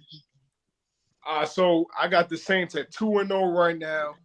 If you think a Dennis Allen ran football team is going to start the season 3-0, you out your monkey mind. All right. Ain't no Dennis Allen led Saints team starting 3-0. This is going to be the first loss of the year. But I'll tell you why. This game reminds me of? This game reminds me of that Giants game that we lost when we still had Sean Payton and Daniel Jones. We didn't have a lot of film on him. He was a rookie, and he just lit us up, just found ways to win, get it to his young receivers. They had Saquon, they got Aaron Jones back there, and he could tear us up. You know what I'm saying? Aaron Jones is nothing to mess with. And just feels like one of those games. Listen, the Saints franchise is notoriously known for not playing well against quarterbacks with not a lot of film. And I don't care how bad you think Jordan Love is, TJ, the Saints have lost to worse quarterbacks before, and the Saints have the damn near almost lost to Mitch Trubisky last year or 2 years ago. So I'm not buying into this. Jordan Love is so bad we don't have no shot. Green Bay has a lot of good wide receivers, a lot of good young talent, guys that, again, not a lot of film on yet. Like I said, they got a strong backfield. The defense is still good. They can give Derek Carr some problems. Games in Green Bay. Dennis Allen is not leading this team to 3-0. Saints lose. Gotcha. What about you, Dolph? No, 17. You're on mute, by the way. My bad. You good? Saints lose. Jordan Love runs all over 1-2. 1-2. Gotcha. I got them beating this damn Green Bay team. I can't see us losing to them. I just can't. But Big Q, we move on to week 4. We finally come back home for our second home game of the season, and we take on the Tampa Bay Buccaneers. No more Tom Brady. and a lot of players left them. So, what do you see this game going? How you see this going, Big Q? I got to give them a win on this one. They should be able to beat the Tampa Bay Skunkaneers on this one, man. Looking at who the quarterback is, Baker Mayfield, or either Kyle, what they say, Faker, what they call him, Faker Mayfield, or Kyle Trash, or how they term him. But the bottom line is they should be able to beat this team, and TJ talks about in the sweepstakes for Williams. This is the top team right here. This is the number one team throwing it all against the fence right here to see if they can get Williams out of USC. So I think this is a Saints matchup, bro. They should be able to get this one in the dome against the Skunkaneers. Gotcha. And Big Q, I wanted to also ask Mickey Loomis a quick question real quick, because I know you're really close with him. He's probably there with you right now. Ask Mickey Loomis, it's going to be week 4. We're going to be back at home for our second home game. And I know he's got the script too, the NFL script ready. Will Michael Thomas be ready to, and still be playing week 4, or will he be injured before week 4 again? Hold on now. Let me tell you something. I can't. Hold on. What script? What are you talking about? Games are not scripted. It's not scripted. Who told you that? Come on. Who told you that? Your own Saints posted it on Twitter saying they got their script. Oh, they were trolling. That's the thing young people do. They troll. That's a troll. There's a troll going on here. Just trolling. Come on, guys. Young people do. Okay. I believe you, Mickey. But will Michael Thomas be here week 4? Absolutely. He'll be from week 1. He'll be in there playing. I expect Mike to turn. He'll have 100 catches this year. Let me tell you something. He's gonna do it. Yes, sir. I appreciate you, Mickey Loomis. So, Mr. TJ, no problem. So, Mr. TJ, you're next. What you predicting for Tampa Bay versus Saints? If the Saints lose this game once again, the seat is even hotter for Dennis Allen. They better win this game. Like they better win this game. Like it's just certain teams that just they just got your number. The Saints have Tampa Bay number more times than not. Now they can find ways to sneak through, but the guy who was helping them sneak through is no longer there. And Baker Mayfield, even though I think that they're going to ask him to throw the ball a little bit more and he'll get more opportunities to be a little bit better than he's been in the last couple of seasons. I got the Saints winning this game. Gotcha. What about you, Brandon? So you take the best quarterback of all time, best leader of all time. You know what I'm saying? You take him out and you pick up Baker Mayfield's head with a crane and you say, bloop. And you just replace him with probably the worst leader, one of the worst quarterbacks, and on essentially the same team. Look, this should be a game we win. No brainer. But listen, let's be honest. I'm gonna give the Saints the win, but let's just be honest. Tampa Bay is gonna want to beat us. I don't care. You can say they want to tank for Caleb Williams. I understand. Players ain't thinking that. You got Devin White. He always wants to kill us. Levante David always wants to kill us. Mike Evans going to be out there throwing cheap shots. You know what I'm saying? This team's going to want to beat us. And maybe it won't be a close game, but I think it will be. I think it's going to be an annoying game. I think Tampa Bay is going to fight, and they're going to stay in it to the end, and then we pull away. But Tampa Bay, make no mistake, I don't care how bad their team might be, and they still got most of their weapons. Make no mistake, Tampa Bay is going to play us tough this year. I don't care. I know Brady's not there. They don't like us. We don't like them. As long as Mike Evans and Marshawn Lattimore is on the same field, it's going to be some shit. All right? But the Saints are going to win. Gotcha. What about you, Dolph? Saints win 2-2. Saints win 2-2. Yes, sir. Gotcha. Big Q, what about you? Week 5 on the road to New England. Here we go. New England on the road is Dennis Allen versus Bill Belichick. How about that? How about that for that great coaching matchup right there, fellas? That's a wonderful, isn't it? Legendary matchup between Dennis Allen.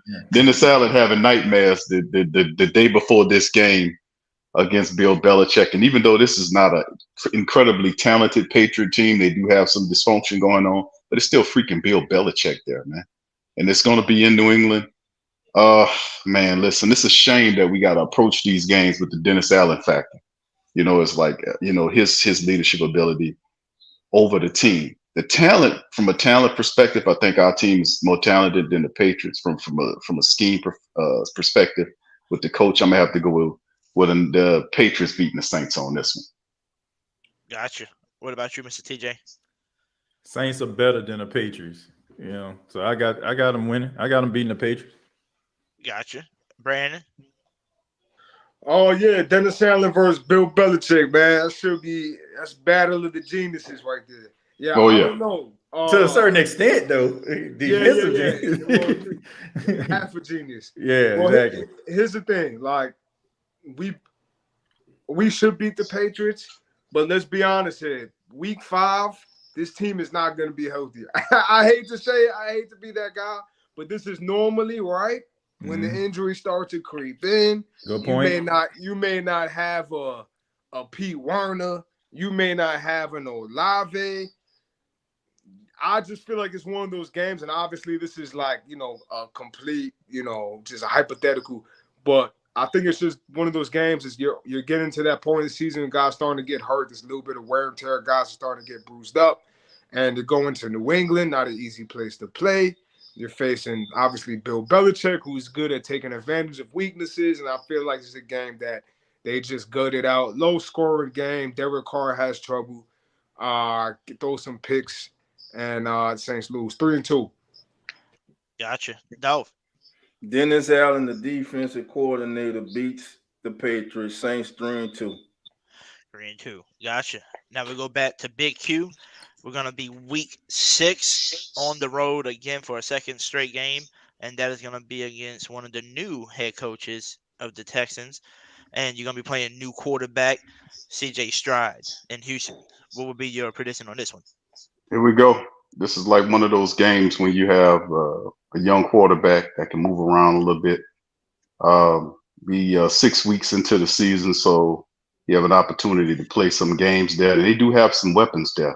They can run the ball with Dameon Pierce. The defense has some assets there, and they have the advantage of being home.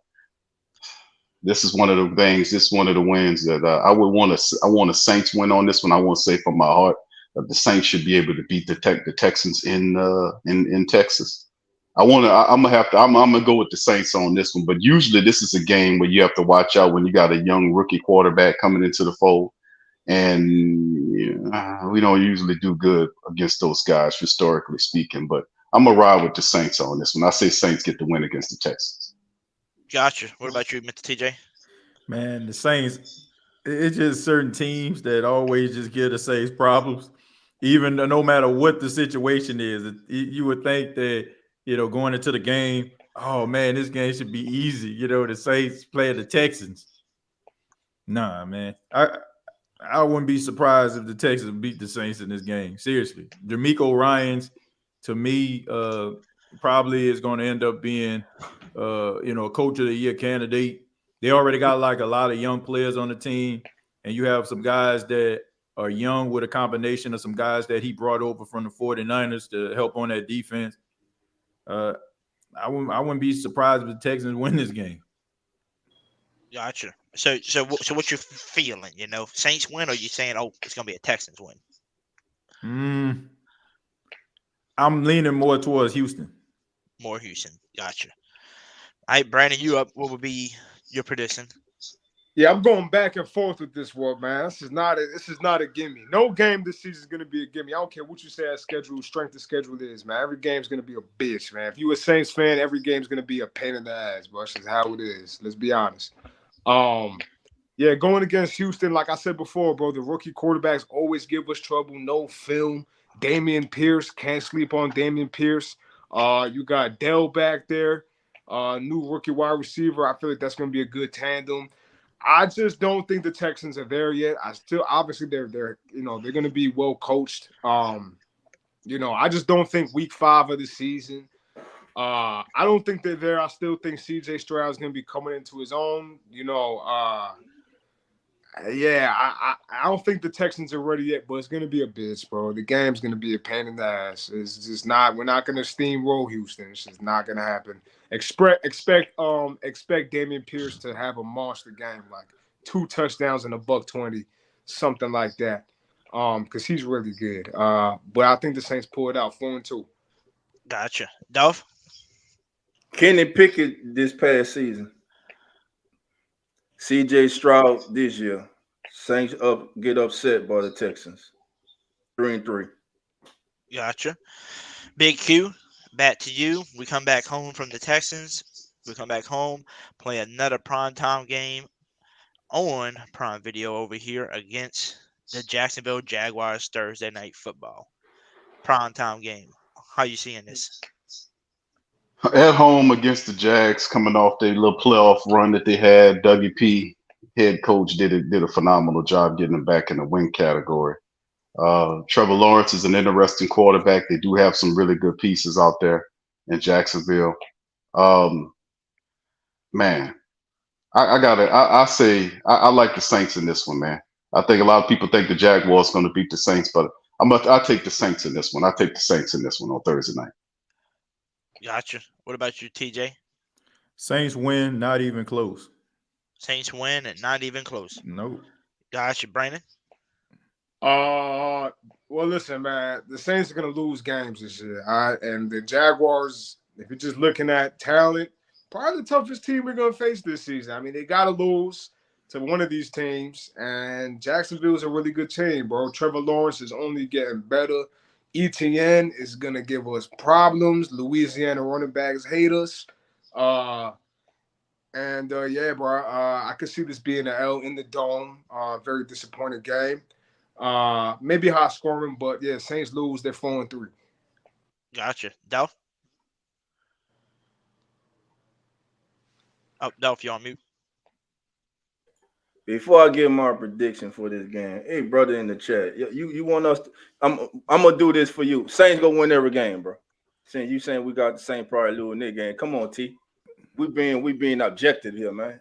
We not about to sit up here and sugarcoat y'all ears, man, and tell y'all a lie when y'all know damn well the Saints ain't gonna win every game on the schedule. They want us to wave the pom-poms, man. They want us to say, man, the Saints gonna be undefeated, man. 15-2 or 16-1 or so. Y'all know that ain't no damn reality, man. But anyway, Hoodie, man, the Saints come home embarrassed from the prior week, on prior Sunday. They pull it out. They go 4-3. Go sit up here while we probably got we got them losing because they probably gonna lose. They were 7-10 last year. An embarrassment. Why you think? It's just a false sense of reality. Like people don't want to come to grips that Drew Brees is gone, Sean Payton is gone, and some of the teams that y'all seen where the Saints can be able to come back with late game heroics and be able to facilitate, erase 21-point deficits. Those days are over, man. Like this is a team, like regardless of if you want to admit it or not, this is a team that has to figure some things out, just like some of these other teams who have been struggling in the National Football League. You may not want to admit that, but you gotta come to grips with it, man. Like if you thinking that the Saints going to win every single game just because the schedule makers have them the second easiest schedule in the league, you're delusional. Period. Sorry, that's delusional talk. He said, I know we're not gonna win every game, but my God. Yeah, I mean, this team is trying to figure it out, just like some of these other teams. I know we look at this team on paper and we're like, man, this team just gonna be like so awesome. But we thought that last year, like, man, they're gonna be unstoppable. Like, look at them, 7-10. So, well, I would like to say one thing to kind of defend our guys in the chat. We did have a disappointment season and went 7-10 last year, but there is one thing that I do like to say. Our quarterback got hurt in week 1. Wasn't the same quarterback that we should have a healthy Jameis. And then you had Andy the rest of the damn year. Now you got a guy in Derek Carr and Jameis as your backup. So you'll have 2 good starting quarterbacks. So if one goes down, you got another one right in the back. So we should have a way better season this season than last because you didn't have a really good backup with a guy like Andy Dalton that can't run a West Coast offense to save our lives. So that would be something that I would like to just kind of like throw in there to help out some of the people in the chat that's arguing, but like we said, you ain't gonna win every damn game. This is the NFL too. It's gonna everybody. You can play one of the worst team, and that team can come that game and play the best team in the league and beat them at any given moment because it's the NFL, But Big Q, we're gonna move on to week 8. We go back on the road and we going to play the Colts. New quarterback Anthony Richardson. What will be your prediction on this one?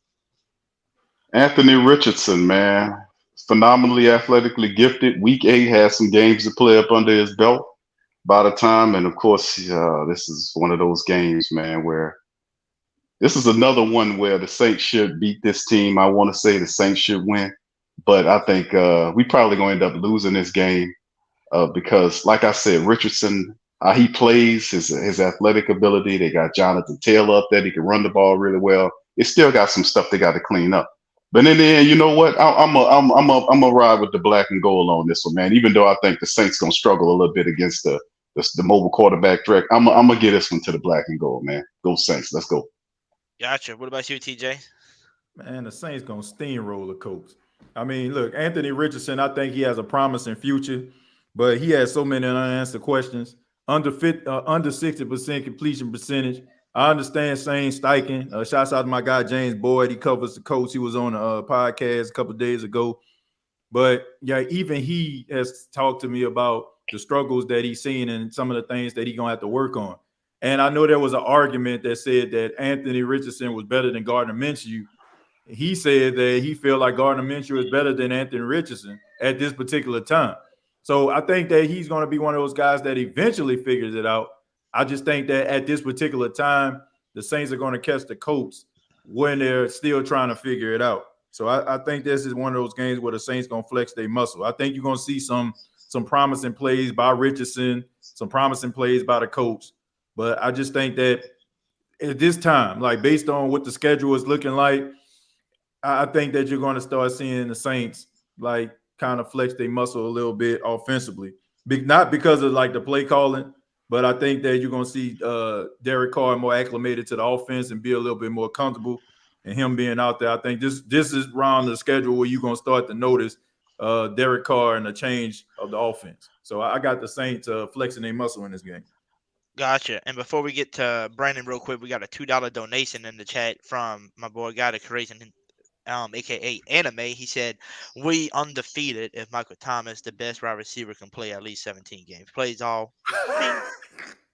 I don't know. Go to Creation. I don't know. We're gonna go undefeated, but yes, if he's on the field for all games this year, yes, we will be better because it's gonna be hard to stop Michael Thomas. So, but I don't think we win in 17 games. I wish. I think it's hard to go undefeated. To be honest with you, I think it's gonna be hard to do that. But Brandon, what would be your prediction on this one? I really do want to give the Colts the win, but like because it just feels like one of those games. Anthony Richardson is physical, and you got Jonathan Taylor's physical at D-line, might not be there yet. But who are the Colts? Like, what is their identity? Like, what are they doing? Like, who did they add? Did they add anyone in the offseason that's worth mentioning? I'm asking y'all. I don't think so. Like, what are they doing over there? Like, is Matt Ryan still there? Like, what? I'm so confused. Young secondary.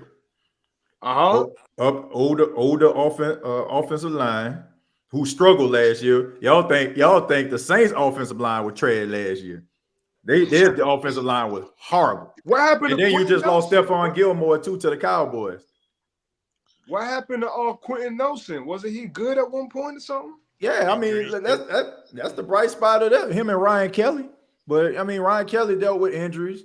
Then it was flipping like tackles and guards and stuff like that due to injury.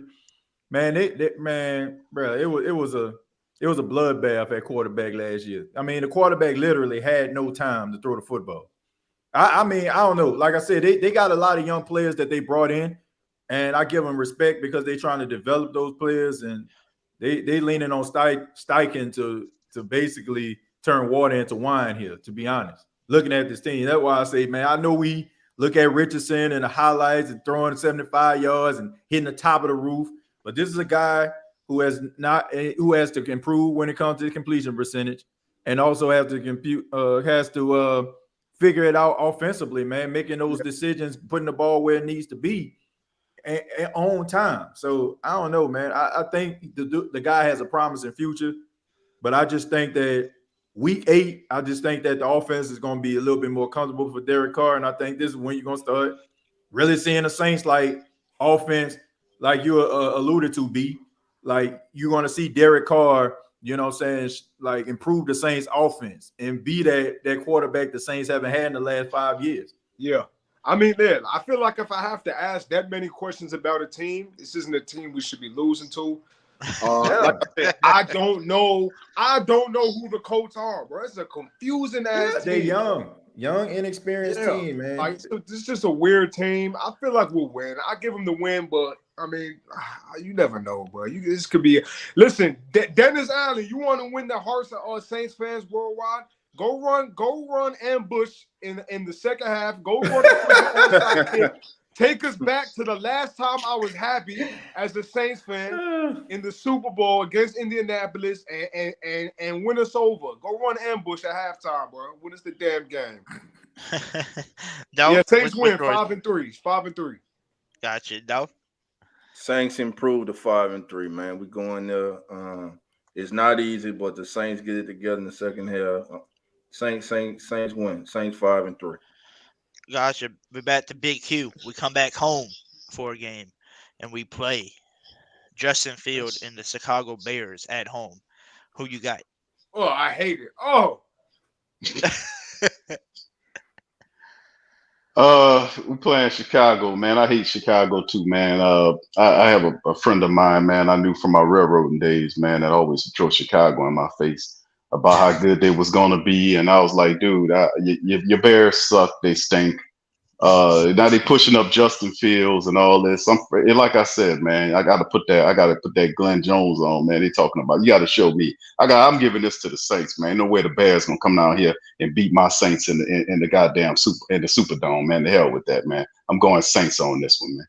Gotcha. TJ? Saints win. Not even close. Not even close. Okay. Brandon? Man, if you think the Saints winning this game, you crazy. Really? Y'all show me. Hey, this is gonna be a bloodbath. This is gonna be a bloodbath. Let me tell you something. We're playing Chicago. Okay. Justin Fields is just the epitome of he's gonna kill us, bro. They got a better roster this year. They have probably one of the most improved rosters in the league. Obviously, DJ Moore, he's there. He's gonna hurt us. You know, they got a nice little backfield, nice little running back backfield there. I know they lost Montgomery, but I like that backfield still. I like Herbert. Yeah, bro, it's gonna be an ugly game, dog. The Chicago plays us tough over there. Listen, Chicago played us tough when they had Mitch Trubisky. What you think Justin Fields gonna go in there and do? Justin Fields. You gotta show me, Brandon. You gotta show me, bro. He's only getting better. He's a running quarterback. He's gonna give us issues. Cam Jordan might get his ankles broken. He might retire. I don't know. God forbid. Hey, they do have one. Bro, they say that every year about Justin Fields. Justin Fields, man. Justin Fields. They was about to trade his ass. Hey, don't forget. They're just about to trade Justin. Yeah, they rumored up to trade him before they started. My main question is. Listen, let's go back to all the quarterbacks, the running quarterbacks that the Saints lost. Bro, I got you. 5 years. I got that. All had really good coordinators. All had really good coordinators. All I'm saying is, wasn't the Bears? The Bears was trade rumors of getting Justin Fields out of there, and all of a sudden Justin Fields is arrived. Justin Fields, is he still here? But the thing is, if he was all that and they know that, then why would they thinking about trading him prior to the draft? My thing is, I'm not sold on Justin Fields, cuz Justin Fields is average at best. Like he's the best. Chicago had the number 1 pick in the draft when they could have gotten Bryce Young or they could have gotten CJ Stroud, and they're rolling with Justin Fields. So that tells me all I need to know about Chicago and how they feel. I think Justin Fields is gonna light us up. Y'all remember this? Screen record this. Week 9, we coming back. Justin Fields dropping a 40-piece on us. I'm telling you. You talking about throwing the football or running? I'm talking about every damn thing, bro. Man, Justin Fields. Listen, Justin Fields not gonna get over 200 yards passing in this game. DJ Moore has given us more problems than Julio Jones ever gave us, bro. Like DJ Moore Marshawn Lattimore is not good against DJ Moore. He's not good. Like he gets killed against DJ Moore. Let's be real here. Saints losing 5-4. He has? Hold on, man. Okay. Let me see. Yeah, absolutely. DJ Moore gives us nightmares, bro.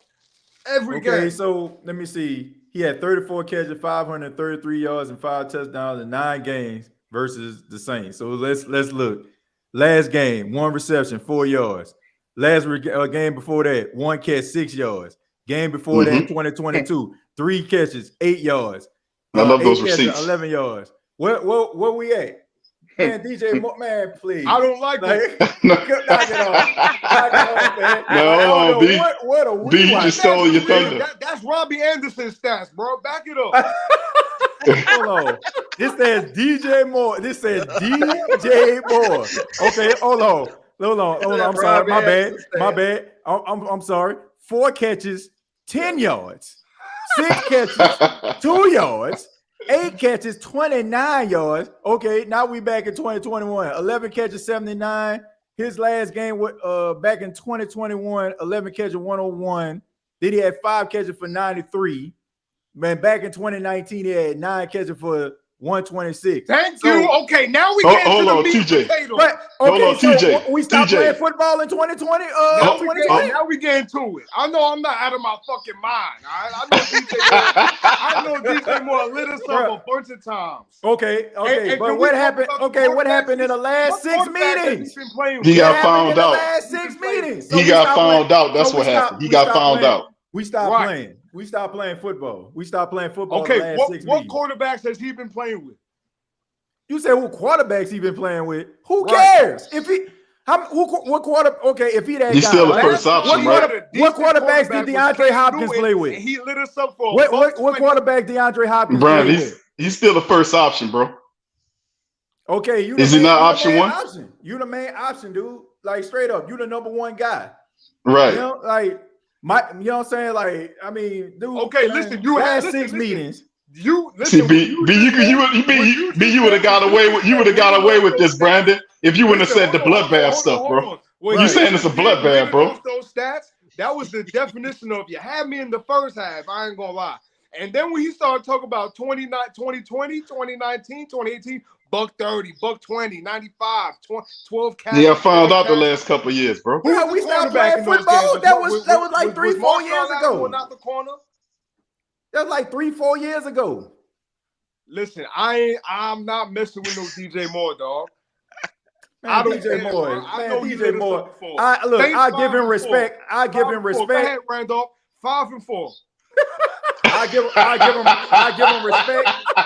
I give him respect, but you give him way too much respect. Dude, average at best. I can name about 15 wide receivers better than DJ Moore before I even get to his name. Man, come on, knock it off. And Justin Fields, it's serious. Justin Fields, who averages below 60% completion percentage, just automatically just gonna become Drew Brees this year, yo. Yes. Be on the lookout for that, man. Please. And we're gonna get bloodbathed. Don't forget that, because that's Wait. Who's talking? Is this TJ? You said what now? Who's talking? Is this TJ?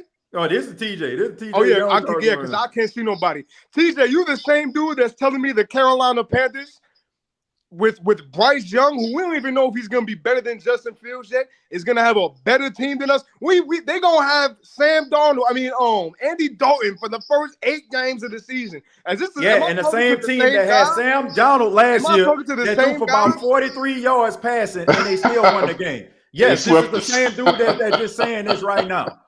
See, you up here talking about what guys did about 20 years ago. I'm talking about what these dudes doing right now. What they doing? They haven't played a game yet. Justin Fields has completed Bryce Young didn't even play a game yet. What they all doing? Of a sudden, he about to channel his inner Drew Brees. Oh, here we go. This team was picking first. This team was picking first in the draft. Randolph, this past season. Now all of a sudden, this man is about he's channeling Drew Brees. Goodbye. What's your prediction, bro? tired of this, man. No, nonsense, I man. don't even know what this dude just said. All I Enough know is is enough. this man Oh, is my trying. God. This man about to make. He Justin said Fields Carolina Drew Brees. getting 12 wins this year. I don't know what's going on. Who Yeah, said Carolina I don't know what I'm talking about, bro. I don't know what I'm talking about.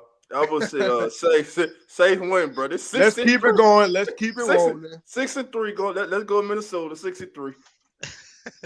So next game we go on the road. Boy, that was a good one right there, boy. That was a good one. Hey, I love that. but just like many people that question this don't go missing when you looking crazy when they play a Bears, all right?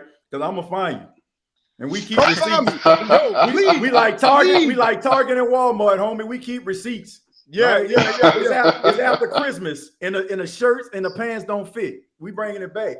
Listen. Bring it back. I'm here for it. 40 burger, Brandon. Huh? A 40 burger, bro. 200 yard receiver for DJ Boy. Listen, I done seen quarterbacks. That were way worse than some Justin Fields going. I seen Daniel Jones throw 400 freaking yards to Kadarius Toney when Sean Payton was still here. Kadarius Toney's not even on the Giants no more, bro. I'm not here. And who is his offensive coordinator? And who is his offensive coordinator?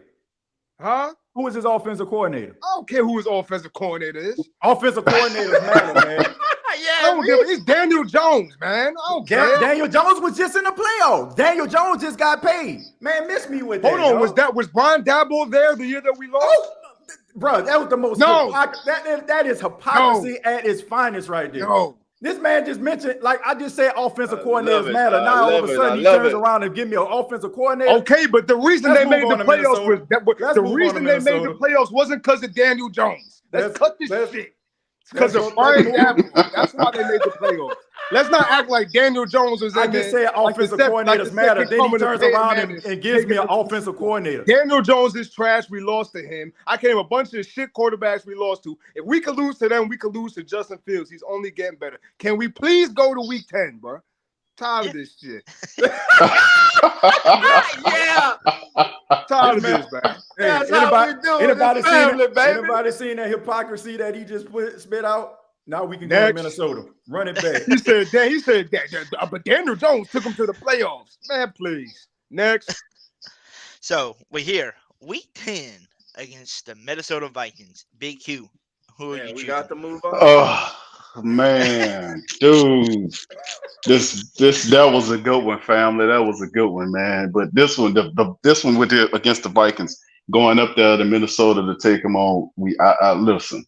I despise the Minnesota Vikings. Now, y'all know I don't like the Atlanta Falcons, but the Vikings really are a team that really been pissing me off the last couple of years in the playoffs, how they've been doing this. But Kirk Cousins is a chump. I really don't like Kirk Cousins, but Kirk Cousins ends up beating us. But this is going to be a tough one, man. It's going to be a tough one. I'm gonna give this one to the Vikings, bro. Before we hit the bye, I see the Saints lose a close one to the Vikings in Minnesota. Gotcha. What about you, TJ? Now, if you want to talk about Kirk Cousins and somebody actually having somebody's number, then I can get down with you. Yeah, let's go with the Minnesota Vikings in this game. I don't know what it is about Kirk Cousins from his time when he was with Washington, Minnesota. For some apparent reason, he just channeled his inner Joe Montana for some apparent reason when he played the Saints. Yeah, it's weird. So yeah, I got Minnesota beating the Saints. Gotcha. Brandon? Yeah, what time is this game? 1 o'clock? Hold on. Or 12 o'clock? I think it is a 12 o'clock game. It's 12 o'clock. Loss. Kirk Cousins 1 p.m. So Brandon said 3. It's a win. Listen, 1 p.m. Kirk Cousins is different than primetime Kirk Cousins, bro. We all know this. Kirk Cousins, I see Kirk Cousins, I say, oh. Like, it is what it is. And Jettas, like, what do you do against Jettas, bro? And they just drafted on Jordan Addison? I mean, damn. But Minnesota is not going to be as good as they were last year, though. That's a fact. They're not going to be that good. I think maybe Dalvin Cook doesn't even play this game. Dalvin Cook might be out of here by then.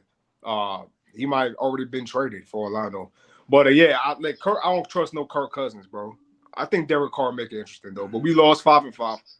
Gotcha, Dolph. I hate that stupid horn and everything they blew in Minnesota. Oh, dude. That stupid ass horn they be blowing. Anyway, yeah, Yeah, man.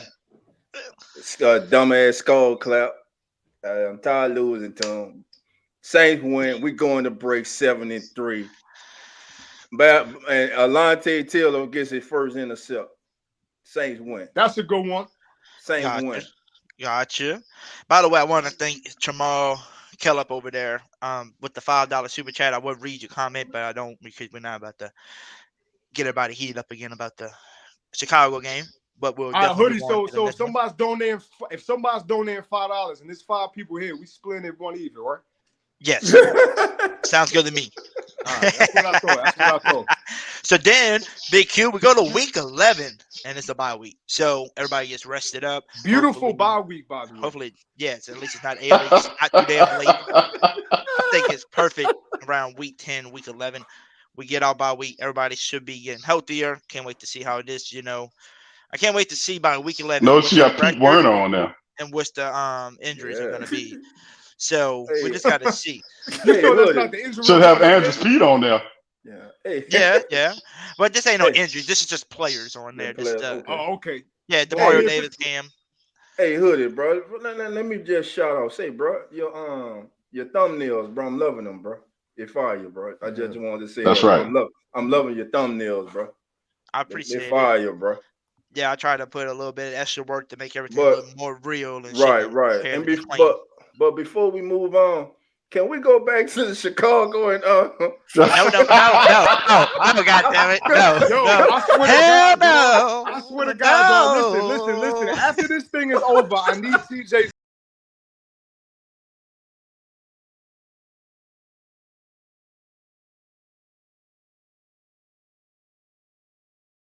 Great, TJ. Listen, after this is over, I need TJ's number. If we lose to Chicago, I'm ringing you, dog. I don't care what you're doing. You could be getting intimate. You could be doing whatever you want. I'm calling you. I'm calling you, and you're gonna pick up, bro. Because I'm gonna let you know we getting cooked. I'm gonna remind you. So if the Saints lose by 1 point, you calling. Even though you just said that they about to blow out, they're gonna blow them out. So anything can happen. Listen. If the Saints lose and Justin Fields has a good game, yeah, I'm calling you, bro. 100%. Okay, that's the deal. That's fine. All right. I'm just saying, but I ain't trying to hear, oh man, they won by a field goal. I'm about to call TJ. Man, I told you they was gonna blow up. Nah, bro. Nah. This man came through like this man about to light these boys up like, I don't know, man, like what, Times Square or something like that. I don't believe that, man. I'm not buying it. I can't buy that. No, I can't see it, man. I can't see it. We can't see a lot of things. Saints If we can't see a family. lot of things, then we can see them all of a sudden. I'm telling you, bro. It's happening.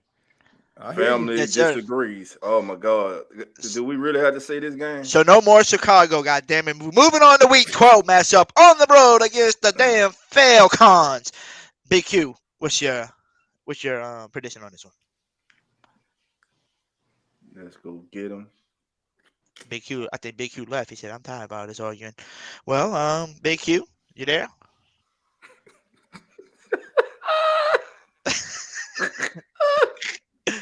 Well, we'll come back to him. TJ, what about you, man? Big Q ain't got on some alcohol or something. Oh, man, Yeah, I need a drink. man, come on, man. The Saints, I got to say. Yeah, man. It's the look Oh, what it man, is. I got to say. Hold on, Y'all can hear me? TJ. Yep, there's Big Q. Oh, he's there? All right. Yeah, there's Big Q. What's up? Who you got? It's a win, bro. We coming off it's a win on Atlanta, going up there, picking up. We coming off the bye week after losing to the Vikings. That's a win, bro. We got this. Yes, sir. All right, so TJ said a win too. What about you, Brandon? Hold on. Let me stop it real quick. TJ, what's your Saints record right now? I can't say, man. Because I'm pretty sure you had them winning damn near every game, and somehow Carolina's going to be better than them. But we'll revisit it. We'll revisit this. Did you watch? Did you listen at the top of the show? Did you hear what I said at the top of the show? What'd you say? I said that I do predictions towards the end, and I don't put stock into this because things can possibly change. I did not say that. Now he don't got stock. He pulled out. The market's crashing. What are you talking about, dude? I said this at the show. Can somebody please rewind, man? Where you, man? Are the dogs still barking in your ear, man? Oh man, are they still barking, man? I promise you, man, because I know I said this at the beginning of the show. That's what you call a pull-out option. That's what you call a pull-out option, man. It's all bro. Everybody knows that I do prediction shows towards the beginning of the season. Anybody that follows the show know that I don't give predictions till the beginning of the season. That's kind of like something that I do every single year. All right. We're gonna talk about it, bro. Anyway, Falcons. Yeah, I'm not scared of no Desmond Ridder. I'm not scared of Kyle Pitts. He's overrated. Bijan probably gonna give us trouble, but my hot take from this whole draft, I think Kendrick Miller is gonna end up being better than Bijan down the line. I do think that. I really do think that. I'm not just saying that because I'm biased and I hate the Falcons. I do think obviously Bijan is going to be great, but I do expect a lot of Kendrick. But yeah, Saints win. The 6-5 should be a good game. Gotcha, Dove. Oh, Dove, you're on mute. I don't know if you know if you even. It's the Falcons, man. It's the Falcons, man. Move on, man. 8-3. Next. And let me just say this. I don't like Magic City. I don't like the Hawks. I don't like your mall. I don't like your Love and Hip Hop Atlanta. Let's move on, man. Okay, gotcha. So we come back home, Big Q, and this is where it gets a little interesting and fun because we get 3 straight home games. But the first one back at home is against Jamal Williams' old team, revenge tour game against the Detroit Lions, man. So what are you gonna predict this one? You know, win, loss? Tough game, bro. Tough game. Tough game. It will be too. I like the what's his name? Campbell, the coach. I like what he's doing over there. I like what he's doing over there with the Lions. I really do. Yeah. But he said it's a tough game. So what you think? It's gonna be a very close one. Nail biting. Somebody's gonna score a field goal to win, or BQ. All right. Well, we'll go to TJ. TJ. Man, these games always exciting. Like when these two teams play, always it always generates some level of excitement. I can remember like back in 2017, watching Marshawn Lattimore get that pick 6. Cam Jordan scored a touchdown for the first time in his career. I was there. I was at that game. Yeah, man. So, man, on one hand, I can see Dan Campbell being inspired, to try to, come back to New Orleans and try to get that victory. It's going to be a tough game, man. It's going to be like I wouldn't be surprised who win or who lose this game, to be honest. Tough. What about you, Brandon? Who you choosing? It's gonna be the best. This is gonna be the best game of the season right here. I agree with TJ, bro. Lions always. It's always a good game when we play Detroit. I think it's gonna be the game of the year. I think we pull it out. It's gonna be a tough game. It's gonna show a lot.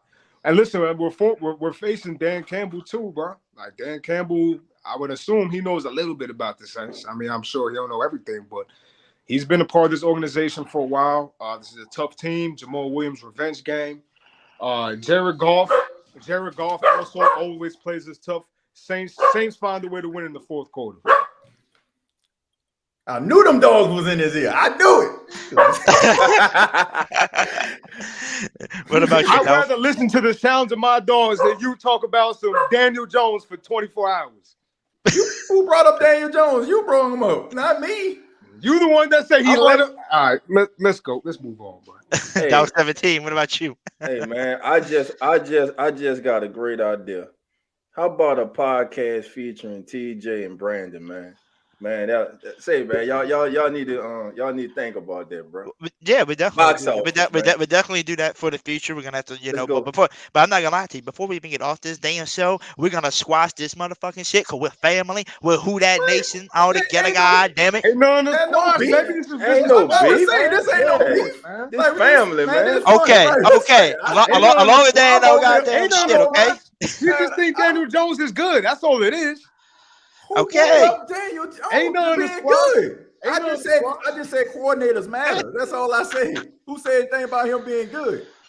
I say coordinators matter. That's what I said. Coordinators can improve guys. and they can prove their value. It depends. Like, did you not see Josh Allen improve under Brian Daboll, take a step back the following year? Did you not see Jared Goff, you know what I'm saying, and how he improved when he got a different coordinator that kind of matches his strength? It happens, man. Guys take steps back. I mean, Nick Foles is another guy. When you have a coordinator that can be a quarterback whisperer to you, you can improve. It don't mean that you about to be league MVP, but it can help you become a better quarterback. So that's all I'm saying. I ain't saying that. I'm saying head coaches matter too, bro. Head coaches matter to the offense. Baker Mayfield looked like the second coming of his Oklahoma days when he went and played for Sean McVay. And who's their offensive coordinator? I mean, Sean McVay's their guy. The head coach also matters. You ain't wrong in what you're saying, but I'm saying head coaches also matter. You know what I mean? Like it all matters. Listen, Justin Fields, 30 for 35, 3 touchdowns, no interceptions. Mark, you going back to shot time? Book it.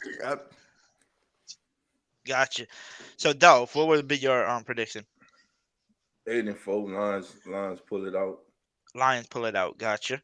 Now we got Big Q back in here. We go back at home again, second straight game, and it's against Carolina once again. Their second game of the season. I predict Bryce Young's going to be already the starter by then. So what will be your prediction for this one? Next matchup against the second matchup, he got a lot of games under his belt right here. I think we oh shit, we lost you, Big Q.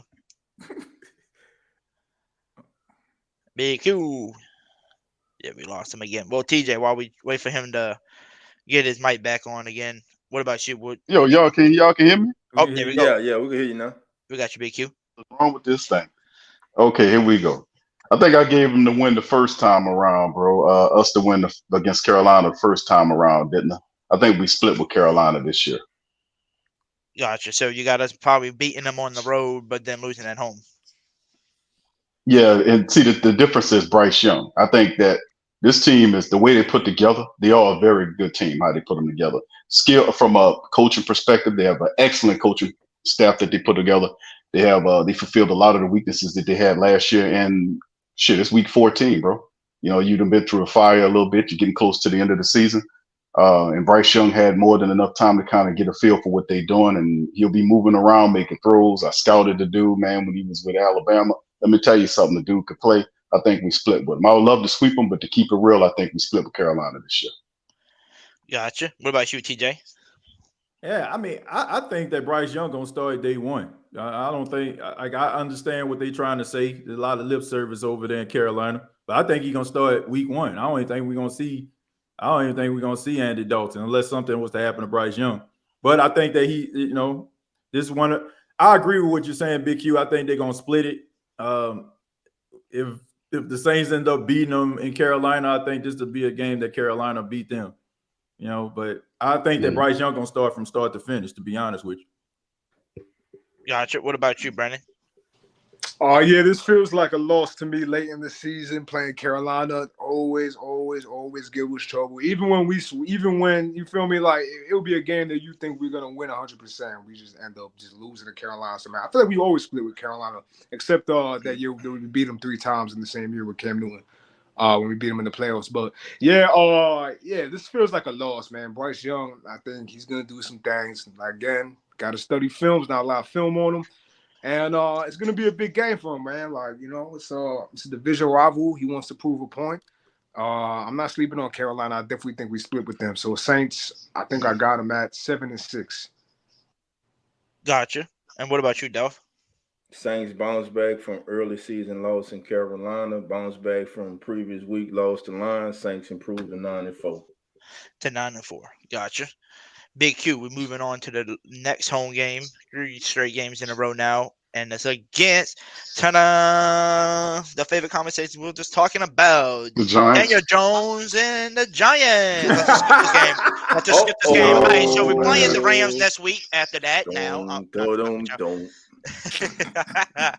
Yes, indeed. Right, Mr. Jones. So what's your prediction, Big Q? Well, yeah, it was a very lively conversation, by the way, listening to the fellas. kind of debate that thing. That was kind of fun listening to him. I'm gonna just go ahead and get on out the way so I can hear what they're saying because it's gonna be similar to the Chicago thing. So I'm gonna give this one to the Saints. I think the Saints beat the Giants by the slimmest of margins. We come away with the win. Gotcha. TJ. This is a battle of wits. It's not even about the teams. This is about Brian Daboll and Dennis Allen. Offense versus defense. Who's going to be able to get their teams, going in the right direction? And I trust Brian Daboll. So I got the Giants winning. Gotcha, Brandon. I got the Saints winning for one reason and one reason only. I've been to 3 Saints games in my lifetime. I'm from New York. It ain't easy to get down there. But when I do get down there, I watch Saints games every time. I'm a diehard fan. I've been to 3 Saints games. All 3 of them wins. I will be at this game because my homeboy's a Giants fan, and I'm going to take him down, and we're going to watch his team get his ass bust. And that's the only reason. That's the only reason why the Saints are winning this game. Yeah, I mean, it's going to be a tough game. Giants are going to play us tough. They always play us tough, dog. I mean, I'm sitting back watching Eli Manning throw 14 touchdowns in the game. I have bad flashbacks from the Giants. But yeah, Saints pull it out because I'm in the building. Gotcha. No. Hey, T-Drew, don't blow. Hey, you about to blow a blood vessel, brother. Calm down, baby. But it's all right. It's all right. Your boy Dolph got you, baby. But guess what? The Saints gonna win this one, baby. The Saints win this one, baby. There you go, T. I got you, dog. The Saints win this one. We go to 10-4, baby. You can stop blowing a blood vessel in the chat, baby. It's okay. We 10-4, baby. Everything all right. Sky ain't falling, baby. Go ahead on Hoodie. Let's go, man. Let's go to week what? We on 16. Let's roll this thing, baby. Yeah, so we go to week 16 on the road, prime time, another Thursday night game on Prime Video, and that is against the Rams and a returning Matthew Stafford, who was hurt a lot last year. Cup's going to be returning after fighting some injuries earlier in that season as well. So you're going to have a healthier team, but don't forget to put in your mind the only great defensive player they got now on that defense is Aaron Donald only because Ramsey got traded. So Derek Carr should have a fun game in the air, I think, on Thursday night. Yeah, this is not the same Rams club that we're accustomed to seeing, man. Even though Matthew Stafford, the game when we played the Rams, if Matthew Stafford would have remained healthy in that game, the Saints would have lost that matchup. When he got injured in that matchup, they didn't have a capable backup in there, and we just ran over him after that. But Cooper Kupp is a good player, but I having Stafford there, I think the Saints will be able to get after him. Kupp is phenomenal, but they're not the same team. I got the Rams going out to the West Coast. I mean, the Saints going out to the West Coast beating the Rams, man. I got the Saints. Gotcha. TJ? Yeah, I agree. Look at the Rams. They're not the Rams of old. I think they had a big issue with Matthew Stafford, leaving Detroit, going to the Los Angeles. Is he a top-notch quarterback? Can he win a Super Bowl? And he did. And I think with that, that Matthew Stafford is kind of like taking a victory lap in his career. I don't think that he's going to be as effective as a quarterback as he's been in years past. And I don't know, man. I mean, with Sean McVay, I'm questioning, like, does he still have that same passion to coach like he once did before? Because there was a lot of reports that said he might end up going to TV. So I'm just wondering, like, did somebody like talk to him in the late night hour? Like, come on, man, just give us one more chance. So I think that might play a huge role. So I got the Saints winning this football game in Los Angeles, man. It's long overdue, man. The Saints need to handle their business, against the Rams. They did last season, but I'm talking about when they're at their best and they have what they feel like is their best to offer, and the Saints got to do it. So I got the Saints winning. Gotcha. What about you, Brandon? Man, this game's on Thursday, bro. This game's on Thursday. You're coming off of a game against the Giants that's guaranteed is going to be physical. You're going to Los Angeles, across the country. Good point. I didn't think about that. You know what I mean? And TJ made a lot of good points about Sean McVay. Matthew Stafford is not, the Matthew Stafford. You know what I mean? But listen, they still got their two best players are probably 2 of the top 10 players in the league. They got Cooper Kupp. If he's healthy, he's going to be good to go. Aaron Donald, you know what I'm saying? I ain't nobody sleeping on Aaron Donald. At all. Listen, bro, Thursday night game. I think they get the best of us. These damn dogs, man. Rams win. Rams win. Gotcha. What about you, Dolph? Hey, Tedra, you ready? Here we go. Here we go. All right, man. Saints don't fly. Saints go directly to New LA after the Giants game. Spend the week in LA. Saints come out, beat a Rams team that's not the Rams teams they used to be. And like TJ said, they got a head coach. I think he's coaching with 1 foot in and 1 foot out the door. So I think the Saints come out and get this W. And as a Saints fan, we know how that goes. Yes, sir. You're right. So we go on the road again, 2 straight games on the road. For week 17, we play another rivalry team, and that is the Bucks again for the second time since week 4. And this is week 17. The question is now, are the Saints' record good enough to where week 17 and week 18 you can rest your players? Or is it going to be a close battle in our division against, the Panthers and the Falcons and stuff, So the question is, BQ, do you see the Saints being able to rest their players with the record we have so far? Or do you say, don't know, I think it could be a close one in our division the Saints might have to, play through? That's a good question, bro, because a lot of people anticipating Carolina to be up there with us. A lot of people like Atlanta to be in it. They consider it a 3-way race between us there. So, I mean, that's definitely possible that we could be looking at it from that angle. So, I mean, but still in all, at this point of the schedule, I still say the Saints, they'll be one of the top teams running the ball in the NFL to me. I still like our running back room. I think the running game travels.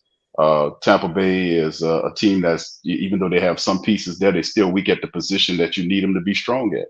I still say the Saints still beat the Tampa Bay Buccaneers. I give the win to the Saints because I think we sweep the Bucks next year. It's the only team in the NFC South I think we sweep this year is the Bucks. Everybody else I think we split with. Gotcha. I mean, and there's another thing too that we could add. Let's say the Saints, I don't know. Let's say by the time we come to week 17, we're like 11-4 or whatever. We're still we're good. Nobody's in our division. We can rest our players. Rest our big name starters. You still got Jameis Winston as your backup now that's gonna be playing. You still got backup running backs and Miller. If Kamara's is already back from his suspension, if he even gets suspended. You got all these young receivers that are still going to be there if you need to rest Michael Thomas and Olave. You still got Rasheed Shaheed and all these other players that can still do stuff for you. You got, like I was saying, you got great young tight ends that you can maybe play finally if you wanted to rest Farser and Juwan. You got a bunch of depth on that DB room. I think the only room we really wrote about y'all is linebackers. So it seems like no matter what happens, we still have a really, really good chance of beating the Tampa Bay Buccaneers with some of our backup players because that's how good our depth is. Right. I agree. I definitely agree with that, bro. Yeah, Tampa Bay is like we looked at it. Tampa had an opportunity during the draft to make some moves, and actually they were positioned to get Hendon Hooker. They passed on that guy, and that just showed me right then and there who passes on Hendon Hooker for Baker Mayfield and Kyle Trask. Now, granted, Trask is a 2nd-round draft pick for him. That ultimately they want to see what he brings to the table. But still, in all, Tampa Bay is woefully less talented than the rest of us. I mean, to be honest with you, a lot of these teams spend a lot of money to get good, and Tampa Bay was just bringing up the rear. And look, they are going to be. They kind of, I ain't gonna call it slacking a bit. But after the 3 years of steroids, the steroided years that Tom Brady brought them in terms of boosting them up places where they weren't supposed to be, they're going to fall back where they're supposed to be, and that'll be indicative of what you see from this year until they find another quarterback to lead them the rest of the way. So I got the Saints sweeping them this year. Gotcha. TJ?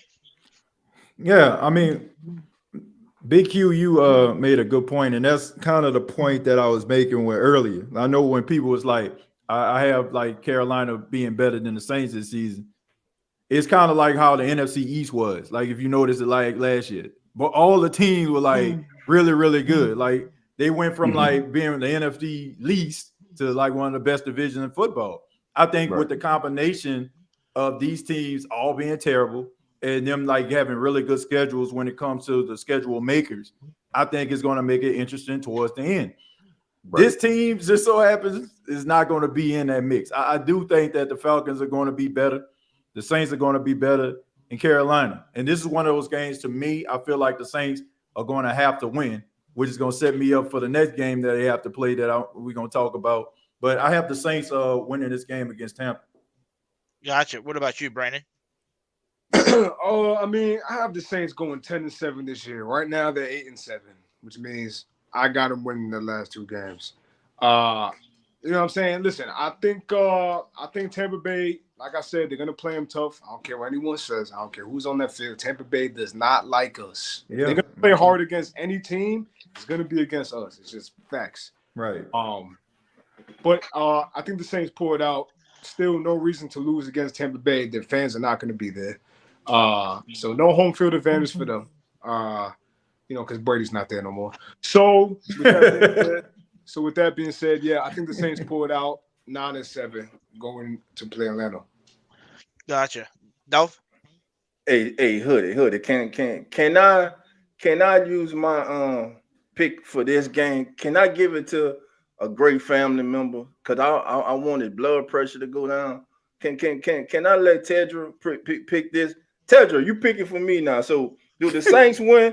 Do the Saints win this game against the Bucks, or they lose, my brother? We waiting on you, my brother.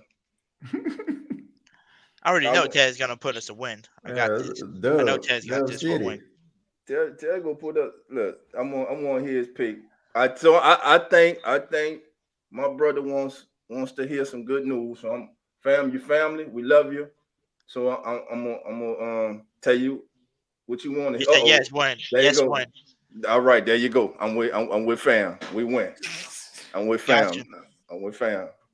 Appreciate you, getting our fam involved, Yes. You always gotta get the fam involved, and sooner or later we're gonna try to I'm gonna try to get everybody on a roundtable again like this, in the future, and try to have it to where instead of just talking about topics, we'll talk to our family all together, and they can all ask us questions when they come on the show. And I think that'll be really fun, being able to talk to all the Saints YouTubers all at once, asking different questions, and we'll answer them for them. But Big Q, we're coming on to the last game of the season at home against the Falcons, or you call them the Falcons because they fail a lot, which I don't understand.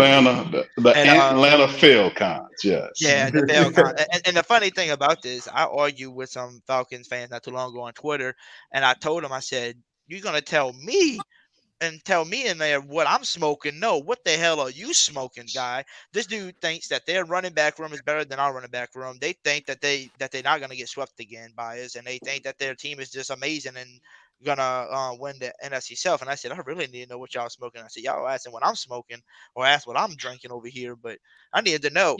I said the only thing on y'all team that I can mention and say y'all have better than us is probably y'all kicker and Q. That's the only person and only possession I can say you better. Because I said I would say tight end, but Kyle Pitts ain't did shit since he been in the league. So I said, what position y'all have is better? What position do you have is better? Since I've been doing podcasts, I've been on 4 Atlanta Falcon podcasts. And they always bring me on like a week before the Saints play the Falcons. And they tell me about what they have and all the additions they had to the team and how we gonna lose. And, I just sit up there and I just take it at the end. I just say the Saints gonna win.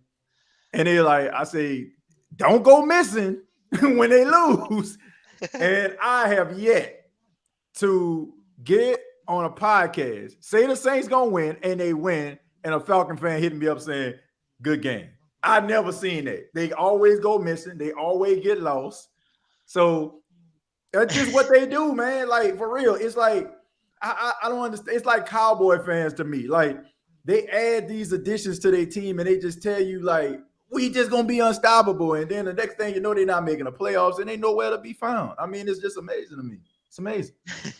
Yeah, and I don't know why we even went on to say we're gonna play the Atlanta Falcons because they're not even the Atlanta Falcons anymore. They actually the Atlanta Saints. Signing every damn Saints player that you. There you go. Including the coordinator. New Orleans Saints. Yeah. Yes. Including the GM. So, Big Q, with this last game, what you got is winning? Because, I don't think none of us on here would say that we'll lose to the Falcons. Well, I kind of predicted we'll kind of split with everybody except for the Tampa Bay Buccaneers in this matchup. I think, I think we'll split with the Falcons this year. Even though I should say we should beat them. You know what? I'm gonna change my prediction. We're gonna beat the Falcons, man, on GP, man, because all of the crap.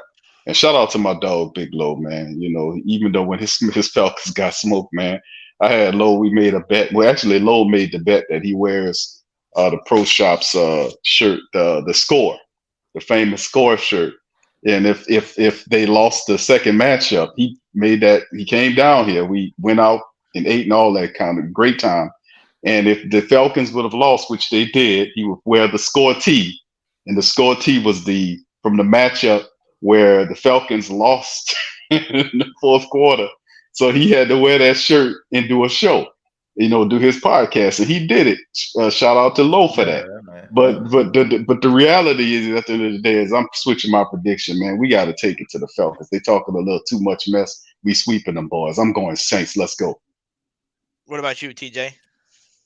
Man, this is my prediction right here. I think that this game gonna get flexed to Sunday night. I think this is gonna be a Sunday night football game because I think that it's gonna have playoff implications. Now I know we don't want to admit, but I do feel like I said, based on the schedule that all teams in the South got for being terrible last year is going to pay dividends. I feel like the Carolina Panthers going to be waiting in the wings, and this game is going to be the deciding factor to who could possibly for playoff positioning and possibly winning the division. So with that being said, we all know how this goes. When the game is on the line and the chips on the table, Atlanta we know folds. that the Atlanta Falcons going to fold like a cheap tent. So we got the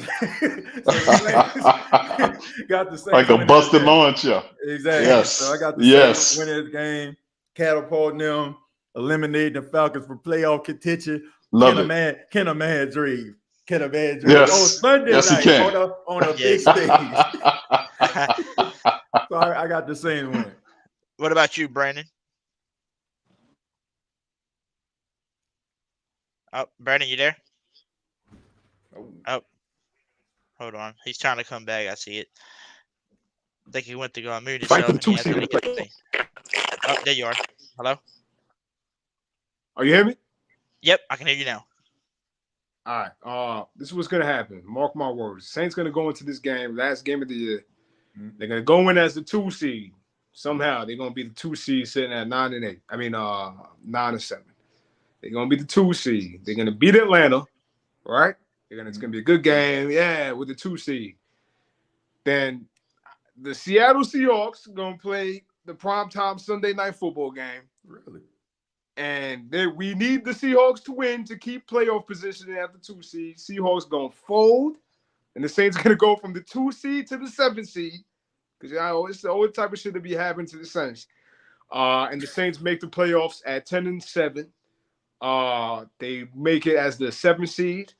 And they play the 49ers in the wild card round, and we get obliterated. But hey, 10-7, we make the playoffs. That's my prediction. Hear me out, Brandon. I like how you said we get killed by the 49ers, but they didn't do shit against us last year with a shitty ass Andy Dalton at quarterback, and a lot of injuries. Yeah, no, listen, we played the 49ers tough, but what I will say is that defensive line, dog. I mean, that's the best defensive line. I like, bro. You talk about Nick Bosa. They just got Javon Hargrave from Philly, who had an incredible season. They got Fred Warner back there. The only thing about San Francisco that's not that good is maybe their secondary.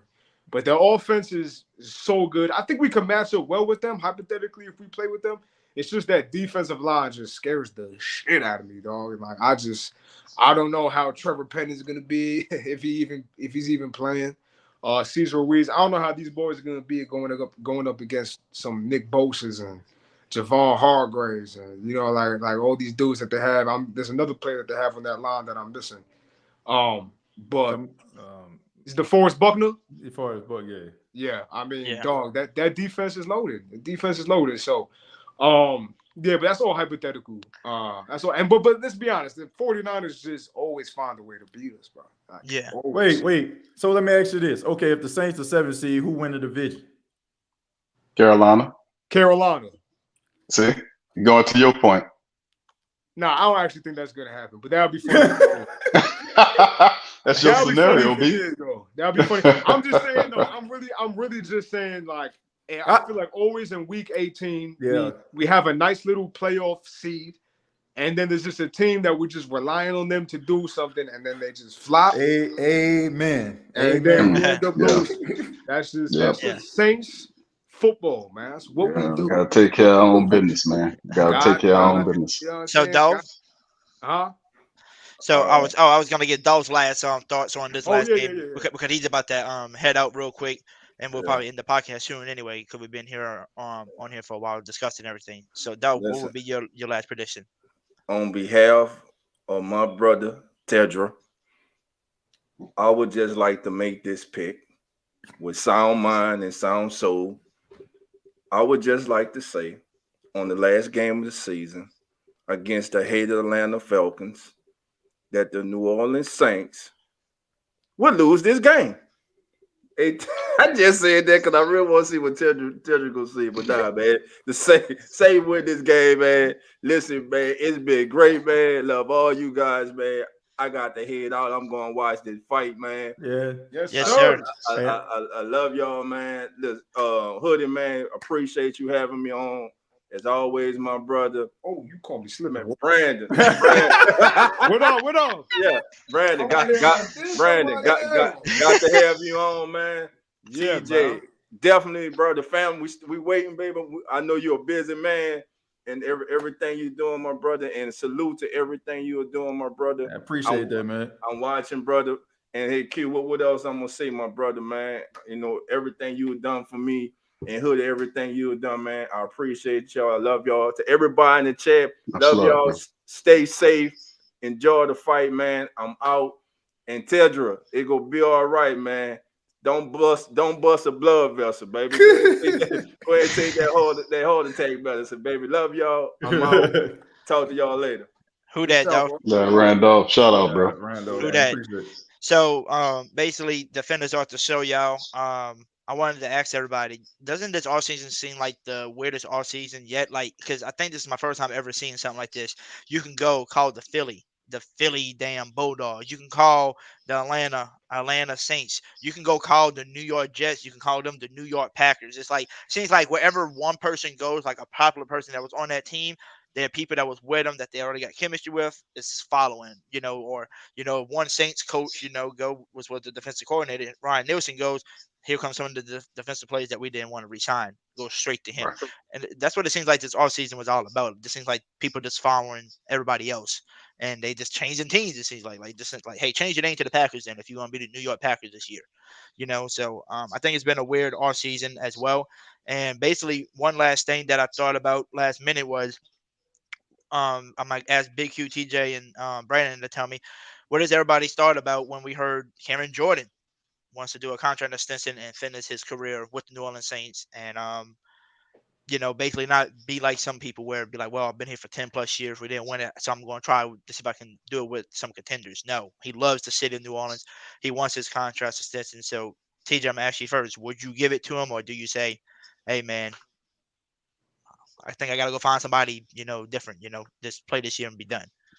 I mean, yeah, you extend Cam Jordan. I mean, I mentioned this. I wrote an article in GumboPodSports.com about it. It's not like this is a guy that just taking a victory lap and he just been a mainstay on the team. Like we talk about Udonis Haslam or something like that, or John Sally back in the day for Detroit. Like, this is like a guy who continues to produce. And the Saints have brought in guys that they wanted to replace him. And every person that they bring in, he beats out. I mean, this guy has 150 tackles for loss, 115 and a half sacks throughout his career, never misses games, only missed 2 games, 1 to injury. Like, why wouldn't you want a guy like this to be on your team? And not to mention his leadership and what he means to the city of New Orleans and what he means to that locker room.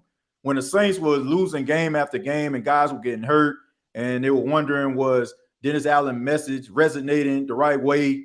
Him, along with Demario Davis and all the leaders inside of that locker room, kept their team afloat. So regardless of how bad they played, one thing we can say that at least they tried their best to win football games. They didn't quit. You ain't really see no 40 to nothing beat downs or anything like that. You always seen them being competitive. And I think that has a lot to do with Cam Jordan. So I think this is a no-brainer. As long as he can continue to produce and be the leader that the Saints need him to be, I say keep him. Gotcha. Brandon, what about you? Yeah, bro. Listen, man. You know, outside of Drew Brees, who's been more important to the Saints over the last 10, 15 years, right? Yeah. I mean, like Cam Jordan, like, I'm not even from New Orleans. I don't live in New Orleans, and I know how important he is to the city of New Orleans. I know that he lives. I know that he lives there. I know he's got I know his family's out there, and I know that he values Saints fans. And Cam Jordan's just a man, dog. Like he's been around since what? We get drafted 2011. Yeah, Like 13 come on, years. man. He's a Saints legend, where he's gonna go down as a top 5, top 10 Saint of all time. And he deserves to retire as Saint the same way Drew Brees did. I'm sure he's not going to ask for a lot of money either. I think he wants to retire in black and gold. I know Mickey Loomis and Gail Benson are going to make that happen because he is a staple for the Saints and the city of New Orleans. So whatever he wants, give it to him. I really wish we gave him a ring. He really deserved it. It's not too late. We'll see what happens. But listen, as much as Saints fans hate it too, when he's on Twitter and he's talking about the 24-hour rule, and everyone's like, come with this 24-hour shit, especially when you're coming off a loss, right? Like, nobody want to hear that 24-hour. When Cam Jordan leaves and he retires, we're going to miss those 24-hour tweets that he'd be putting up, 24-hour rule, you know what I'm saying? We're going to miss his leadership. And yeah, when him and DeMario leave, somebody's going to have to step up on that defense and be a leader. So give him what he wants, man. Let him retire the same. Gotcha. Big Q? Yeah, definitely agree with both points, man. Great points, valid points. The Saints, historically speaking, let some of their greatest players out the door that they shouldn't have done. Ricky Jackson finished out his final year with San Francisco, went there to get a Super Bowl. Sam Mills left to go to Carolina. Vaughn Johnson left to go to Miami. Pat Swilling went to Detroit. This time around, the Saints, they have to make it happen. They got to get Cam done, and I think they do. And that is just the great statistics that TJ talked about. Missing one game due to injury, the other one to C19. I mean, that goes to show you they drafted first-round draft picks. Them guys can't even do a quarter of what he's done. So yeah, absolutely, Cam full-time, man. Make that paper. Give him his contract. He wants 2 years, and he wants it done before July. Make it happen, Mickey. Yes, sir.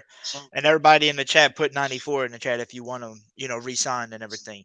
But with that being said, I appreciate everybody that's been here all night, listening to the conversation that we've been had, this, amazing roundtable. Make sure y'all hit the like button. Make sure y'all hit the subscribe button if you are new. And also turn your notification bells on so you don't miss out on any of the great podcasts or videos that we do on this channel. And also, I'm going to let everybody on this channel right now that's at this roundtable just, let everybody know where they can reach you, I'll let you know about the channel, which everybody in here should know TJ, Big Q, and Brandon by now. But if not, man, Mr. TJ, you don't mind telling them where they can find you? Yeah, man. Once again, I'm TJ Jones. I'm the host of the State of the Saints podcast. You can subscribe to the YouTube channel, youtube.com, search the State of the Saints podcast. Got a new podcast that we just launched a few, probably not even a month ago. The Gumbo Pod Sports podcast, available as well on YouTube. Also, the website for the Gumbo Pot, where I write articles about not just New Orleans Saints, but NFL, NBA, boxing, what have you. That's gumbopodsports.com, man. I really enjoyed this. This was a great back and forth, entertaining nonetheless. Look, we're all passionate about the team regardless. Nobody has a crystal ball. Nobody knows the future. We all just kind of just spitballing. But at the end of the day, it's all love. And at the end of the day, we all want the end goal to be the Saints winning the Super Bowl. So I enjoyed this. This was great. Ain't nobody mad at nobody. You know what I'm saying? Like we just, man, this was fun. Like this was absolutely great, man. So this is the best decision I've made in a good little bit coming on here, man. This was fun. Yes, sir. I'm glad you had fun, TJ. And like I said, thank you for giving some of your time out.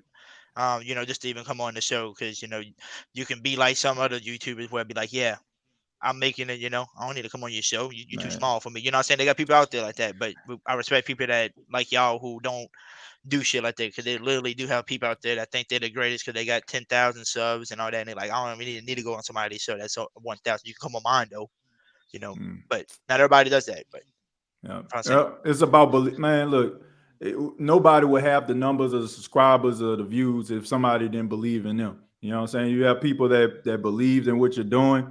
And, you know what I'm saying, I would be a hypocrite, you know what I'm saying, not to do that. I love what you're doing. I see the passion that you put behind everything you do, from the graphics to the energy that you bring in every video, man. So it's not hard to like back you and support that, and no matter if I got the time, man, I definitely watch what you do, and I definitely will support, man. So keep up the good work. Yes, sir. I appreciate it. And Brandon, tell them where they can find you. Saints Talk New York, man, on YouTube, on Twitter, on Instagram. Saints Talk New York. You can find me. Just search me up. I'm gonna change my name in maybe a few months to Justin Fields. Just ate ass up. But that's gonna be a few months from now. That's gonna be a few months from now. That's waiting. That's waiting in the wings. But as for right now, it's Saints Talk New York, man. It's been a pleasure. TJ, he just reminded me of one of my homies, man. Like, you feel me? Just like going back and forth, just spitting nonsense. You know what I'm saying? Like, man, next time we got to make a 18 and over podcast, man, so I can give a piece of my mind for real, man. Start to get a little crazy on here, man. Start to get like a real barbershop conversation, man. Also, that's the most New York thing I've ever seen in my life. With that doctrine. If nobody would have thought you were from New York, they would have knew after that, man. Yeah. But listen, it all comes down to passion, bro. Like, we all passionate about the Saints. We all know that the Saints are bad here, good here. We just been through it, so it's trial, it's pain. What's the name of Ace Hood's old mixtape, man? Trials and tribulations, man. Yeah, man, that's the joint right there, man. That's what it is, man. With the Saints, man, it's just trials and tribulations, man. So. It's pain. There's pain out here. Don't get it confused. We look happy, but it's pain. It's real pain that's coming out. Saints Talk New York, YouTube, Instagram, all that good stuff. Hoodie, everybody knows you're a legend, bro. So thanks for bringing us on, man. None of us would have this much fun without you. Yeah. Well, I appreciate it. And Big Q, man, everybody should know who you are as well, the Godfather of the Saints YouTube. But if you don't mind telling everybody where they can find you as well. Once again, thank you, bro, for a wonderful panel, man. My brother TJ, Brandon, man. Shout out to y'all. My brother Randolph, man. Appreciate having this fun Saturday dialogue with you guys, man. Always great talking, passionate Saint talk. Y'all can find me at the PRO Media Network on YouTube, or you can go to websites. We got several of them. TheWhoDatDaily.com. TheWhoDatDaily.com is where our articles and content. We cover the Spear.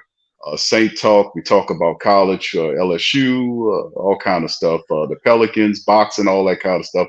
TheWhoDatDaily.com and www.protv.com is also available for not just me, but all the rest of the content creators that's out there.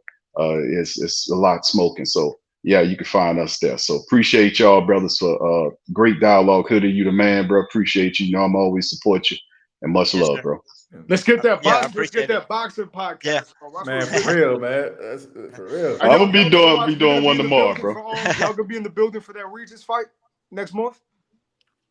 I'm gonna see about it, bro, because Regis is from down here, man, and it's a great time for Regis to be able to be doing the fight. Like, I was like, man, why don't we have something like that's going down here? And that's really big for Regis to kind of come back and do that, man. So yeah, that's something that we'd be looking at doing, bro. Gotcha. And Big Q, just one last question for you before we head out of here. So for the WhoDatDaily.com, do you need somebody to write an article about how Justin Fields is gonna drop 40 on us? Because we got the guy right here for you that would do it for you. Now hold on, bro. Not only did he said that Justin Fields was gonna do a 40 burger, but he also said that we were gonna get annihilated in the playoffs by the 49ers. I just want y'all just to put that out there. That man said 30 for 35 too. 30 for 35. This man about to look like Breeze against the Colts. Words, man, it's gonna happen, bro. I ain't stuttered, bro. It's gonna happen. Let's believe, man. I love it, man. Listen, I don't care, bro. I'm gonna be honest because I'm a Saints fan, but You feel me? Stays on my head, bro. You know what I mean? It's still my squad at the end of the day. I just know who, you know what I mean? I know who our enemies are, you know what I'm saying? I know Justin Fields gonna do it. But we gonna see. Week 9, I'm calling, bro. 504, whatever the rest of your digits are, I'm gonna find out. I give you my number. I ain't, like Deion Sanders say, I ain't hard to find now. I ain't hard to find. You give me my number. You give me your number after this. I will not text you, call you until that day, bro. Man, Don't you worry. can text or call me, period, man. Look, hey, shoot, man, we still can chop it up. Yeah, no, for sure. Yeah, we all gonna link up. We gotta do this again before the season, man, for sure. Yeah. Man, straight For up. sure. But with that being said, I thank everybody again for watching. Thanks everybody again that came on the show and taught. But like we always end the podcast, we always like to tell everybody who what. Nobody knows who. Who that? Who that? Yeah, I'm about to say, goddamn, we forgot who we are. Who that? We're Bears fans now, I guess. I don't know. Shit. Who that? Much about Justin Fields. Y'all heard that. Who that, man? Peace out until the next video on our podcast, y'all. Peace.